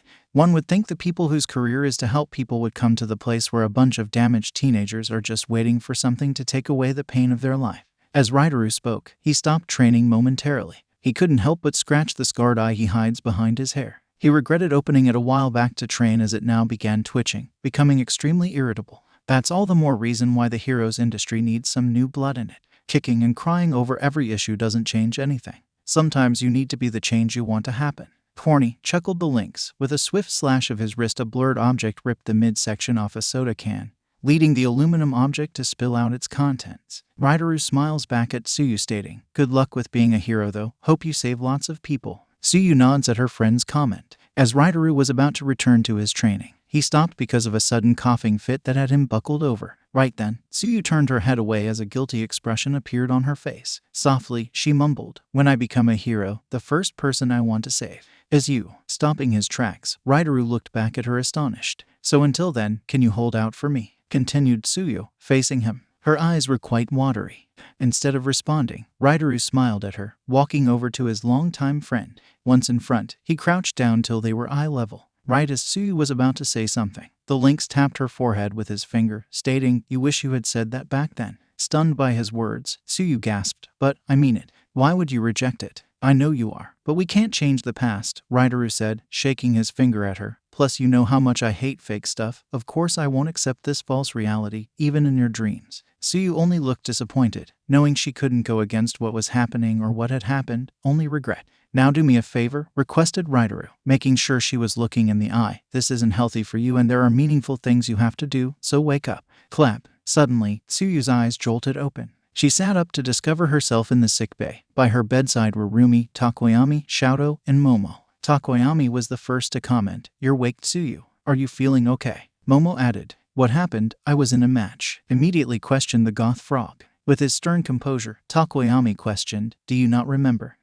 You got knocked the F out, Tsu," rambunctiously exclaimed Rumi. The silent voice of Todoroki rang out in the room. "Sorry." That was when Tsuyu's memories started coming back. Match 1 winner Team E. "I hope you all learned from this match," All Might stated to the class after the recent participants entered and he gave a briefing on their performance. When the number 1 hero quizzed the class on their fellow classmates' faults and achievements, Momo was the first to speak, giving a well-descriptive rundown of the match. Kaminari and Jiru. Their biggest mistake was that they crowded themselves into a single room. While it was smart they accounted for Kaminari's wild electricity with the fort, they were planning around Hagakure's invisibility to sneak in. But ultimately they ended up boxing Jiru into a small space, limiting what she could do. Because of how they situated themselves, it gave Hagakure and Aoyama ample time to prepare a well-planned raid. Kaminari did show some trigger restraint, not ruthlessly attacking Aoyama while he was immobilized from his own quirk, though I'm not sure how much credit that deserves since Aoyama was supposed to be a villain and it caused him to hesitate at a crucial moment. "Smartass," commented Miruko. Izuku whispered to her, "Be nice. Showing mercy isn't a flaw." All Might interject, "You all are future heroes and that means you should act heroically. Mercilessly blasting a person who can't even move even if they're a villain with your full power isn't the best look for a hero. Think of it as a form of self-control." Hagakure and Aoyama. They played well, taking advantage of the other team's turtle strategy. Instead of rushing in head first, they took the time granted to them to make arrangements. The only flaw I saw was Aoyama giving himself a stomach, leaving himself open and leaving Hagakure to infiltrate the room alone. If their plan didn't go as smoothly, then it would have been a difficult fight for Hagakure to do 2 versus 1. With another pep talk from the teacher, the next match was set on its way. Match 2, Team H versus Team B. As the teams were about to leave, Izuku managed to go up to Tsuyu to wish her good luck. Glaring back, Tsuyu nodded, acknowledging his compliment before walking on with his teammates. Takoyami commented, "Despite your grim appearance, I sense a brighter core in you. The human eye can be deceptive. I don't lane myself so easily based on the opinions of anyone. I know my path is just and will follow it true to bring about the change I want," replied Tsuyu. She looks at her teammate continuing, "Is that wrong? I assume you're on a similar path," stunned by the way she responded. The edgy bird let loose a soft smile stating, "You wouldn't be incorrect." "Basui, just call me Tsuyu," interrupted Tsuyu. "I prefer that name." "Tsuyu, I have a feeling we can work well together. I'll be counting on you for a great performance," Tsuyu told him as she prepared herself for the match. "Just you wait, world. This'll be the hidden embers that'll start a revolution." The last memory Tsuyu remembered was the hallways being consumed by an ever-encompassing avalanche of ice, a chilling material that quickly became an icy coffin. As Tsuyu felt cold, her consciousness was ruthlessly robbed from her. Momo filled Tsuyu in on what happened while she was out. Todoroki had frozen nearly the entire building, causing Tsuyu to hibernate. The match was immediately put on pause because of Tsuyu suddenly fainting. If it wasn't for Setsuna informing the class that Tsuyu often falls asleep in the cold because of her quirk, the match would have ended there. Given the option, Takoyami decided to continue the match even if it left him to defend the nuke by himself against both Momo and Todoroki at the same time. Something about testing one's resolve against adversity. And in a real situation, if this happened, there'll be no easy option to give up. A bit intense for something so early in the school year, but who are all might to get in the way as long as everyone is relatively safe, while putting up a surprisingly good fight considering the conditions. He was quickly defeated after Momo blinded the brooding student with a flash grenade. After the match, we took you to the sickbay, and out of concern we were allowed to stay here until you woke up, Momo explained. "You guys didn't need to do that for me," murmured Tsuyu, swallowing the news she got. Momo waved off the ordeal. "Don't worry about it. We're classmates after all. It'll be natural that we'll care about your health. Thanks for the consideration, but I'm fine now," Tsuyu told them, her head hanging low. She was still being a bit standoffish. Getting a read of the room, Momo told her, "Oh, if that's how you feel, then I guess we can go back to the class. Take care, Tsuyu." "Sorry about freezing you," commented Todoroki before leaving as well. Takoyami uncrossed his arms, giving Tsuyu one last statement before departing. "Well, rest, Tsuyu. I hope for a future partnership where we can more properly show off our strengths." With no one else besides Rumi still in the room, Tsuyu in a grumbling voice asked her, "What are you still here for? Can't two girls who used to go to you just chat?" Jokingly replied Rumi. "We weren't exactly friends back then. We just knew the same people, one guy really, and hanged out within close vicinity." "Oh, come on, all that time's together. That should at least qualify us as good associates." "What's my last name then?" Exactly. That's not fair. Nearly everyone in you used fake names. Aizawa takes our attendance every one morning. Anyway, Izuku wanted me to check up on you. He would have came himself, but he had his upcoming match. No, he thought you wouldn't want him there. I had to promise him I'll keep an eye on you so he can focus on his match. How considerate of him. As you can see, I'm awake and am doing fine. You can return to the rest of the class. I would like to be alone. That's actually the second reason why I'm here. To tell you to let it out. What? Let it out. Your anger, frustration, and regrets. You just lost a match pretty one-sidedly. I don't know how much it meant to you, but any loss that bad this early in the year will bring anyone's mood down," explained Rumi. "You're probably thinking, I can't believe I lost, I should have done this, do I just suck at this, that kind of stuff." Tsuyu wanted to counter her point but couldn't as the statement was spot on and she stayed silent. A smirk appeared across Rumi's face as she read the frog's reaction.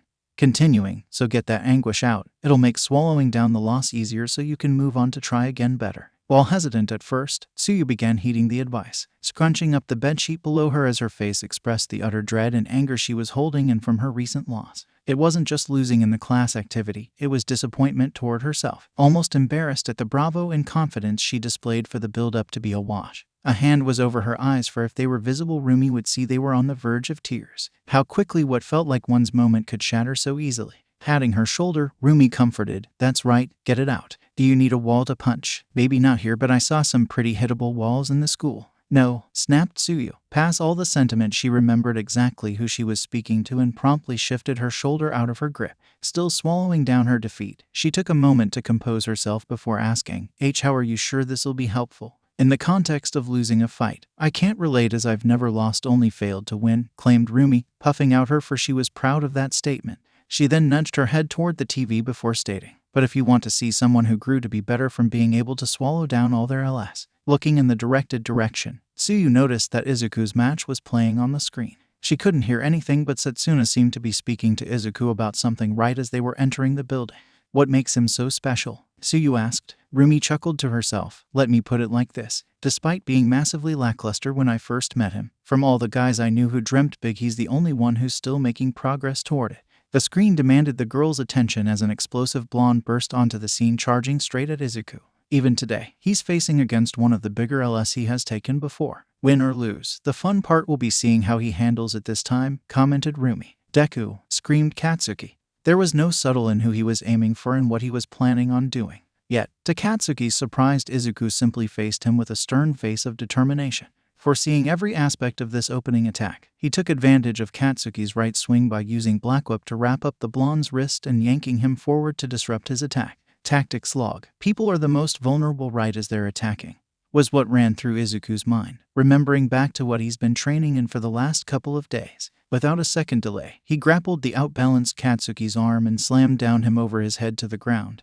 Exploit that small time frame. Katsuki gagged from the heavy slam he just experienced, mesmerized that he found himself on the ground. Stunned, he looked above him, first seeing Setsuna, who merely waved at him, and then to an Izuku he has never seen. An Izuku who looked more determined, more bold, more mature, and he was pointing straight at him. Cack. Izuku had to cut himself off there, shaking his head in frustration. Not today. Speaking straight from the chest, Izuku declared, you have a lot to answer for. We're settling this today, Katsuki. You don't have to hold back. What? Were the words Izuku responded with. Out of nowhere, his partner Setsuna dropped that statement on him minutes before their match was able to start, and he does not know what to do with it. What was she even referring to? His secretive seaweed-haired partner smirked back at him, saying, you and Bakugo, Katsuki, or Kaken, whatever you call him. You got quite a messy relationship, right? How did you? I got an ear literally everywhere, Setsuna stated, taunting him by having her ear detach from her head and fly around, poking at Izuku. Not to mention, people here have loose lips. I can put together the pieces before these guys arrive at it 2 months from now. Scratching his head, Midoriya mumbled, so people are already starting to talk. Arg, I had hoped I could put an end to this beforehand.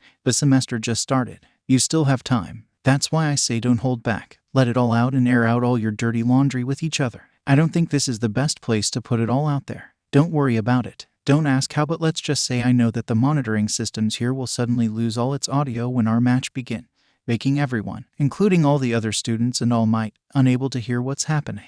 They can still see and exchange words. Boo! What? The silver-tongued woman gave him a caring wink. It'll be a minor issue, not big enough to stop the match over. Perfect timing if you ask me to speak openly about a few subjects. Stunned and not sure what to speak about first, Izuku settled on one pressing question. WY. Call it my gift for being gone so long. Just don't waste it. It's a one-time use only. No need to thank me. Setsuna then gets uncomfortably close to Izuku's ear before whispering, I'm getting my compensation, picking up the pieces and causing a little chaos along the way. That's when, without warning, Setsuna subtly pecked Izuku's cheek and then winked. Not at Izuku, but a position camera behind him. Exactly 5 seconds later, Izuku's communications get triggered with All Might on the other line.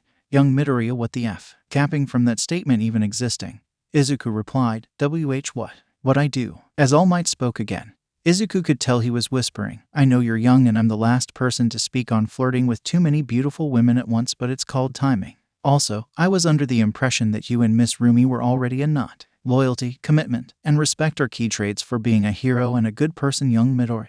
But that wasn't me, All Might. Midoriya, I'm looking at the monitor right now. I meant I didn't do anything. That came out of nowhere and there was nothing I did to provoke it. I'll take your word for it. Unfortunately, I'm not the one you need to convince. Rumbling could be heard on the comms. Swallowing a wad of saliva, Izuku asked, is it that bad? All on cue, Izuku overheard on the comms a familiar voice. A whore is what she is.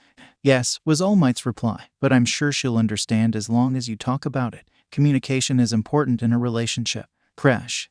Good luck, young Midoriya. Izuku let out a sigh.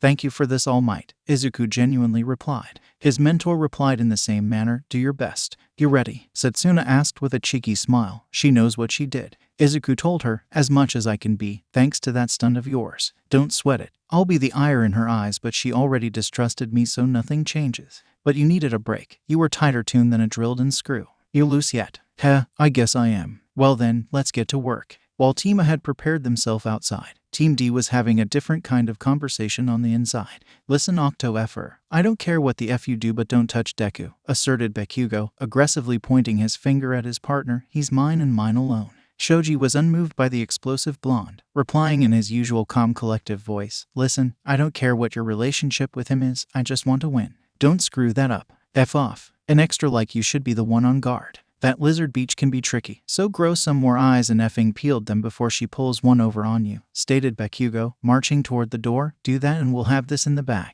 Letting his teammate leave, the body of Shoji began rumbling, morphing grotesquely as the student prepared himself. "You talk such a big game, better back it up." Unbeknownst to him, Katsuki did hear his comment and merely scoffed at the assertion, as if there's anything to worry about. That memory now haunted Katsuki as he found himself flat on his back staring at the ceiling. Coming into his peripheral vision, Satsuna with a sit-eating grin taunted the blonde's rather pathetic position. "Didn't see that coming, did?" Her sass ignited a flame under Katsuki's ass as he shot up and swiped a sparking palm toward her. It was only due to Satsuna's fast reflexes and Izuku restraining Katsuki's wrist back with black whip that prevented impact. "Satsuna, go. I got this," directed Izuku, not taking his eyes off Katsuki as their strengths struggled against one another. Departing with a wave to both of them, Satsuna told them, "All right, have fun, boys. And Izuku, don't forget what I said." "I won't." Thus only the two boys were left in the hallway. Snatching his hand away from the ebony bonding, the blonde turned to Izuku stating, "Facing me alone. When did you grow the balls? I'll warn you now, Katsuki, this'll be nothing like when we were kids." Refusing to accept that will end in your loss, Izuku told him, standing his ground. A crooked smile crept its way onto Katsuki's face, a truly abnormal reaction. Borderline sadistically replying, "To declare that to my face, you've become far too bold. Time for a reality check." Blasting himself forward, Katsuki threw out a flurry of blows. Each attack was thrown with the same ferocity of a wild tiger amidst a hunt. While Izuku dodged the initial barrage, a tricky elbow slammed him against the wall. The fox only had a millisecond to dive out of the way of an explosive swing that cindered the tips of his fur. "Ha, look at you," exclaimed Katsuki, blasting the greenet back with another explosion. "Already can't keep up." Taunting the fox, the blonde continued, "What was with all that effing talk beforehand? This was always your issue. You know how to run that damn mouth of yours but have little to back it up. That's why no one took you seriously about becoming a hero." Lunging forward, Katsuki charged up his right hand for a devastating attack. "Hero business is no game. I'll send you home to mommy before you get yourself hurt as always." The embellishment of his ego allowed Izuku the perfect opportunity to slip into range to grab Katsuki's right arm before his strike as the fox read this attack from a mile away. With a heave, Izuku tosses Katsuki over his shoulder to the ground, yelling, "Why do you have to be such a dick?" As the blonde have to live with the revelation that Izuku got one over him not just once but twice within the span of a few minutes, Izuku continued to berate Katsuki. "I don't know what got into you, but ever since I moved in you've just been getting progressively worse. You were always a bit brass but now you're completely insufferable." "What happened?" Katsuki's answer, an explosion that made Izuku jump back. Getting to his feet, the blonde growled back, "Nothing you'll ever understand, and nor will I waste time here explaining. It's just me and you. No one else can interrupt us and I'm not going so easily without an answer," replied Izuku, prepping himself for a lengthy battle. Gritting his teeth, Katsuki spat, "There you go, acting grown again. Who gave you the right to demand anything from me? You're that convinced I haven't grown since we were kids? Huh. I don't care what anyone says. Nothing is worth a damn until I decide it." As Izuku gets low in his usual hunt stance, he sighs, "You never make anything simple." "What are you talking about? I aim for an utter complete victory and not a damn step less. That's as simple as it needs to be," smirked Bakugo, taking a stance more akin to a goalkeeper. "What's with the TV? I can't hear anything," Siro stated in the observing room. While the TVs stationed there had no problems displaying the epic confrontation occurring. Not a beep of sound was coming out. Obviously this is upsetting to the class as watching the trial with no sounds is like watching a good anime fight with no sound. Good sound design can really make the experience, not to mention the curiosity about what they're saying. There are no subtitles and thankfully for Izuku, no one watching them can read lips. To their knowledge, All Might kept a strong pose but was panicking on the inside. He couldn't hear anything and he questioned if he could even still communicate with the student. "Come on you stupid thing, work." Right when young Bakugo first went to attack young Midoriya, the sound suddenly cut out. Displeased crowd aside, "What if I need to stop the match? Should I pause it now till we can fix the audio?" But the IT department can be so slow getting to minor issues like these, it might take them a while which would waste precious class time. Aizawa would kill me if I try to take up more class time than already allotted to me.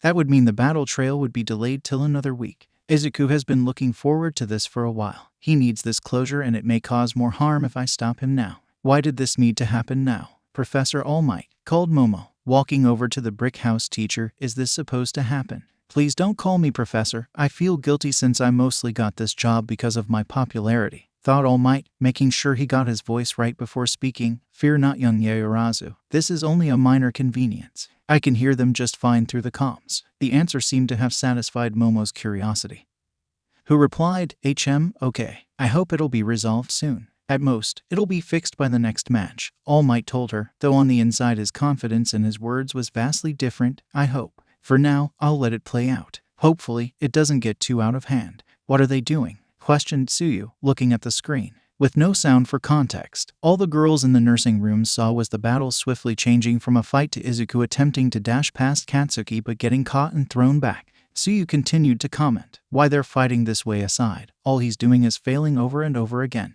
Insanity is literally defined by this. And what's wrong with that? Replied Roomie, not seeing why she spoke of insanity like it's purely a negative concept. Sanity can be overrated, and sometimes you need to be a little crazy to beat the odds. I don't know what world you came from, but in this normal one, people don't fail at doing something 1,000 times. They usually stop after 20. Roomie simply shrugged at her assertion. I compare it to learning how to do a backflip.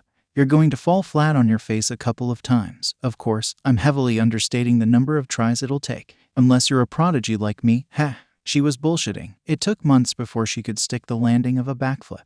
Once, afterward, she tried to do it in front of someone to show off and ended up breaking her arm. Her pride never let her live it down, and she became delusional about the entire event.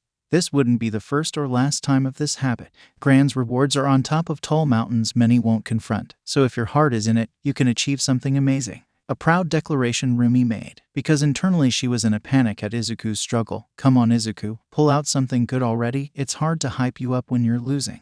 Once again, Katsuki catches Izuku and throws him back with a heave, exclaiming, another victory for me. As he watched Izuku roll on the floor, he continued, and another failure from you. When are you going to stop? I can do this all day, as long as it takes till you get the message. A sly chuckle emerged from the fox as he got to his feet once again. You're the one who's not getting the message, Katsuki. This defiance displeases Katsuki. No matter what he does, Izuku is still heading toward a path the blonde wants him to abandon, like a moth toward a light bulb. I'm not stopping. Ever, Izuku states as he gets ready once again to charge through. If anyone needs to give up on something, it's you. Katsuki's eye twitched at the audacity for Izuku to insist he should forfeit something.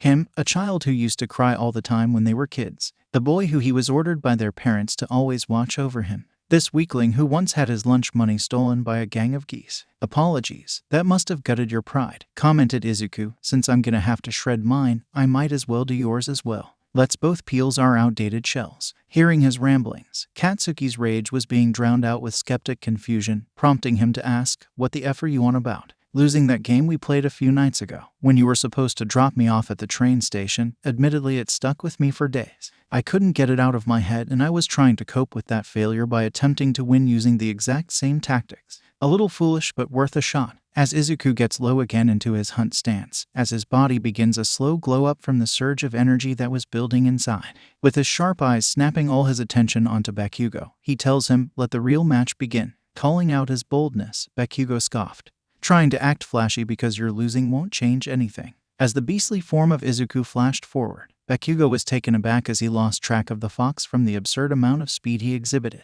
It was only thanks to his insanely great instinct that the explosive student was able to lock back onto his opponent, spotting the tricky fox aiming to slip by his right side. Nice try, but that won't work, Bakugo thought as he sparked into action to stop him, right as he started throwing his weight toward guarding this right flank. Izuku completely redirected the force behind his extraordinary speed with a single pounce, blitzing to Katsuki's now exposed left side. This wasn't the same kind of speed Izuku displayed the previous night they played this game. It carried a whole new energized feel to it that flowed like a calm river, silent but rushing. But not to be so easily outdone. Crackling followed by an explosion launched Katsuki, allowing himself to change his momentum to the opposite side to meet Izuku's charge. Letting out a bellowing roar, Katsuki shouted, not fast enough. Oh, you think this is my fastest? With another pounce, Izuku was gone, out of Katsuki's sight. Left, right, below, where did he go? That question ran rapidly in the blonde's mind as he wasn't willing to lose so simply. And the answer came quickly, but not with deductive reasoning or by choice, but with a loud assertion. Hey, Katsuki. The voice calling out to him dragged his head upward, accepting Izuku's invitation to spot on the roof for only a moment. A single frame of acknowledgement was all Izuku wanted. pouncing off the roof toward the victory ground. Still stubborn as ever, Katsuki instinctually reached out to snatch victory from the jaws of defeat, getting so close to grabbing his tail, but Izuku met it with a swift tail swipe, smacking out the blonde's last hamery with a simple flick of a fluffy appendage. "You lose." Those were the calm words Izuku carefully chose as he safely landed behind his opponent, as nothing else was needed. He got what he wanted and needed. Now he had a glorious sensation washed over him that he couldn't help but give a fist bump to himself. He didn't need to lash out or scar Katsuki. That just wasn't the person Izuku was deep down, and it brought little satisfaction to the fox. A victory like this was a honey he'll gladly gulp down. For what happened was a dagger that pierced Katsuki deeper than any physical assault could. Back in the nursing room, Roomie gave a strong cheer. "See, tell ya, he'll eventually do it. I had absolutely no doubt in mind," claimed Roomie, already puffing up smoke to cover her ass. "In fact, you saw that little tail trick he did." "Yup, I taught him. He learned it like a champ in an hour." Ignoring most of the nonsense, Tsuyu questions, "Are you serious?" 100%. You don't even have a tail." "Yes, I do. Look," Roomie exclaims, directing the frog to her backside, where she promptly shook her tiny white rabbit tail. Staring blankly at it, Tsuyu soon replied, "They're not even close to comparable." "Thought they can be. That'll be like if Jiru gave Momo advice on breast-induced back pain." Roomie wanted to shoot back a reply, but her voice fell silent as she didn't have a defense. As a dominant woman with girls to work, she doesn't pity the unfortunate females whose weak DNA left them underdeveloped in those areas. The rules of nature decide who lives or dies. Sometimes people question if it was a smart idea letting Nezu raise her, considering what parts of him wears off on her. And it's almost never the intelligence. Cutting away from the losing conversation, Roomie says, "Regardless, this is only the beginning. You won't even recognize what Izuku can do now. Nothing can stop him. Except me, of course. I'll beat his ass black, blue, and green." All Might could verbally show support to not seem biased, but internally he couldn't help going, "Good job, young Midoriya. I have no idea what's happening, but I get the feeling that something good occurred. But you haven't won yet." As Katsuki got to his feet, Izuku continued to speak, "What's our score now? It's probably a couple dozen to 1, but I'll take it." "Shut up." Boom. As the explosion blew up dust, an angered Katsuki walked out of the carnage he created in the hallway. "It was just a stupid game we made up on the spot. Who cares?" shouted Katsuki. A jigsaw puzzle of a crooked smile exposed how tacked on, "I didn't lose anything." Rapid, aggressive, and filled with more denial than a politician during a political scandal, it was a reaction the fox expected from someone like Katsuki. With a sigh that his old friend couldn't make this easy, Izuku prepares himself to meet Katsuki's every attempt to win. "Come on," Katsuki taunted, moving forward with crackling fists. "You want to do a real game? Let's play." Riding off the same energy with a smile, Izuku states, "Don't be a sore loser. Everyone gotta fail sometimes." To be continued. Okay, sadly the chapter is over. And if you enjoyed the video, just leave a like and subscribe with post notification, so when the next chapter is ready, you will be notified. Okay, see you in the next video. Bye.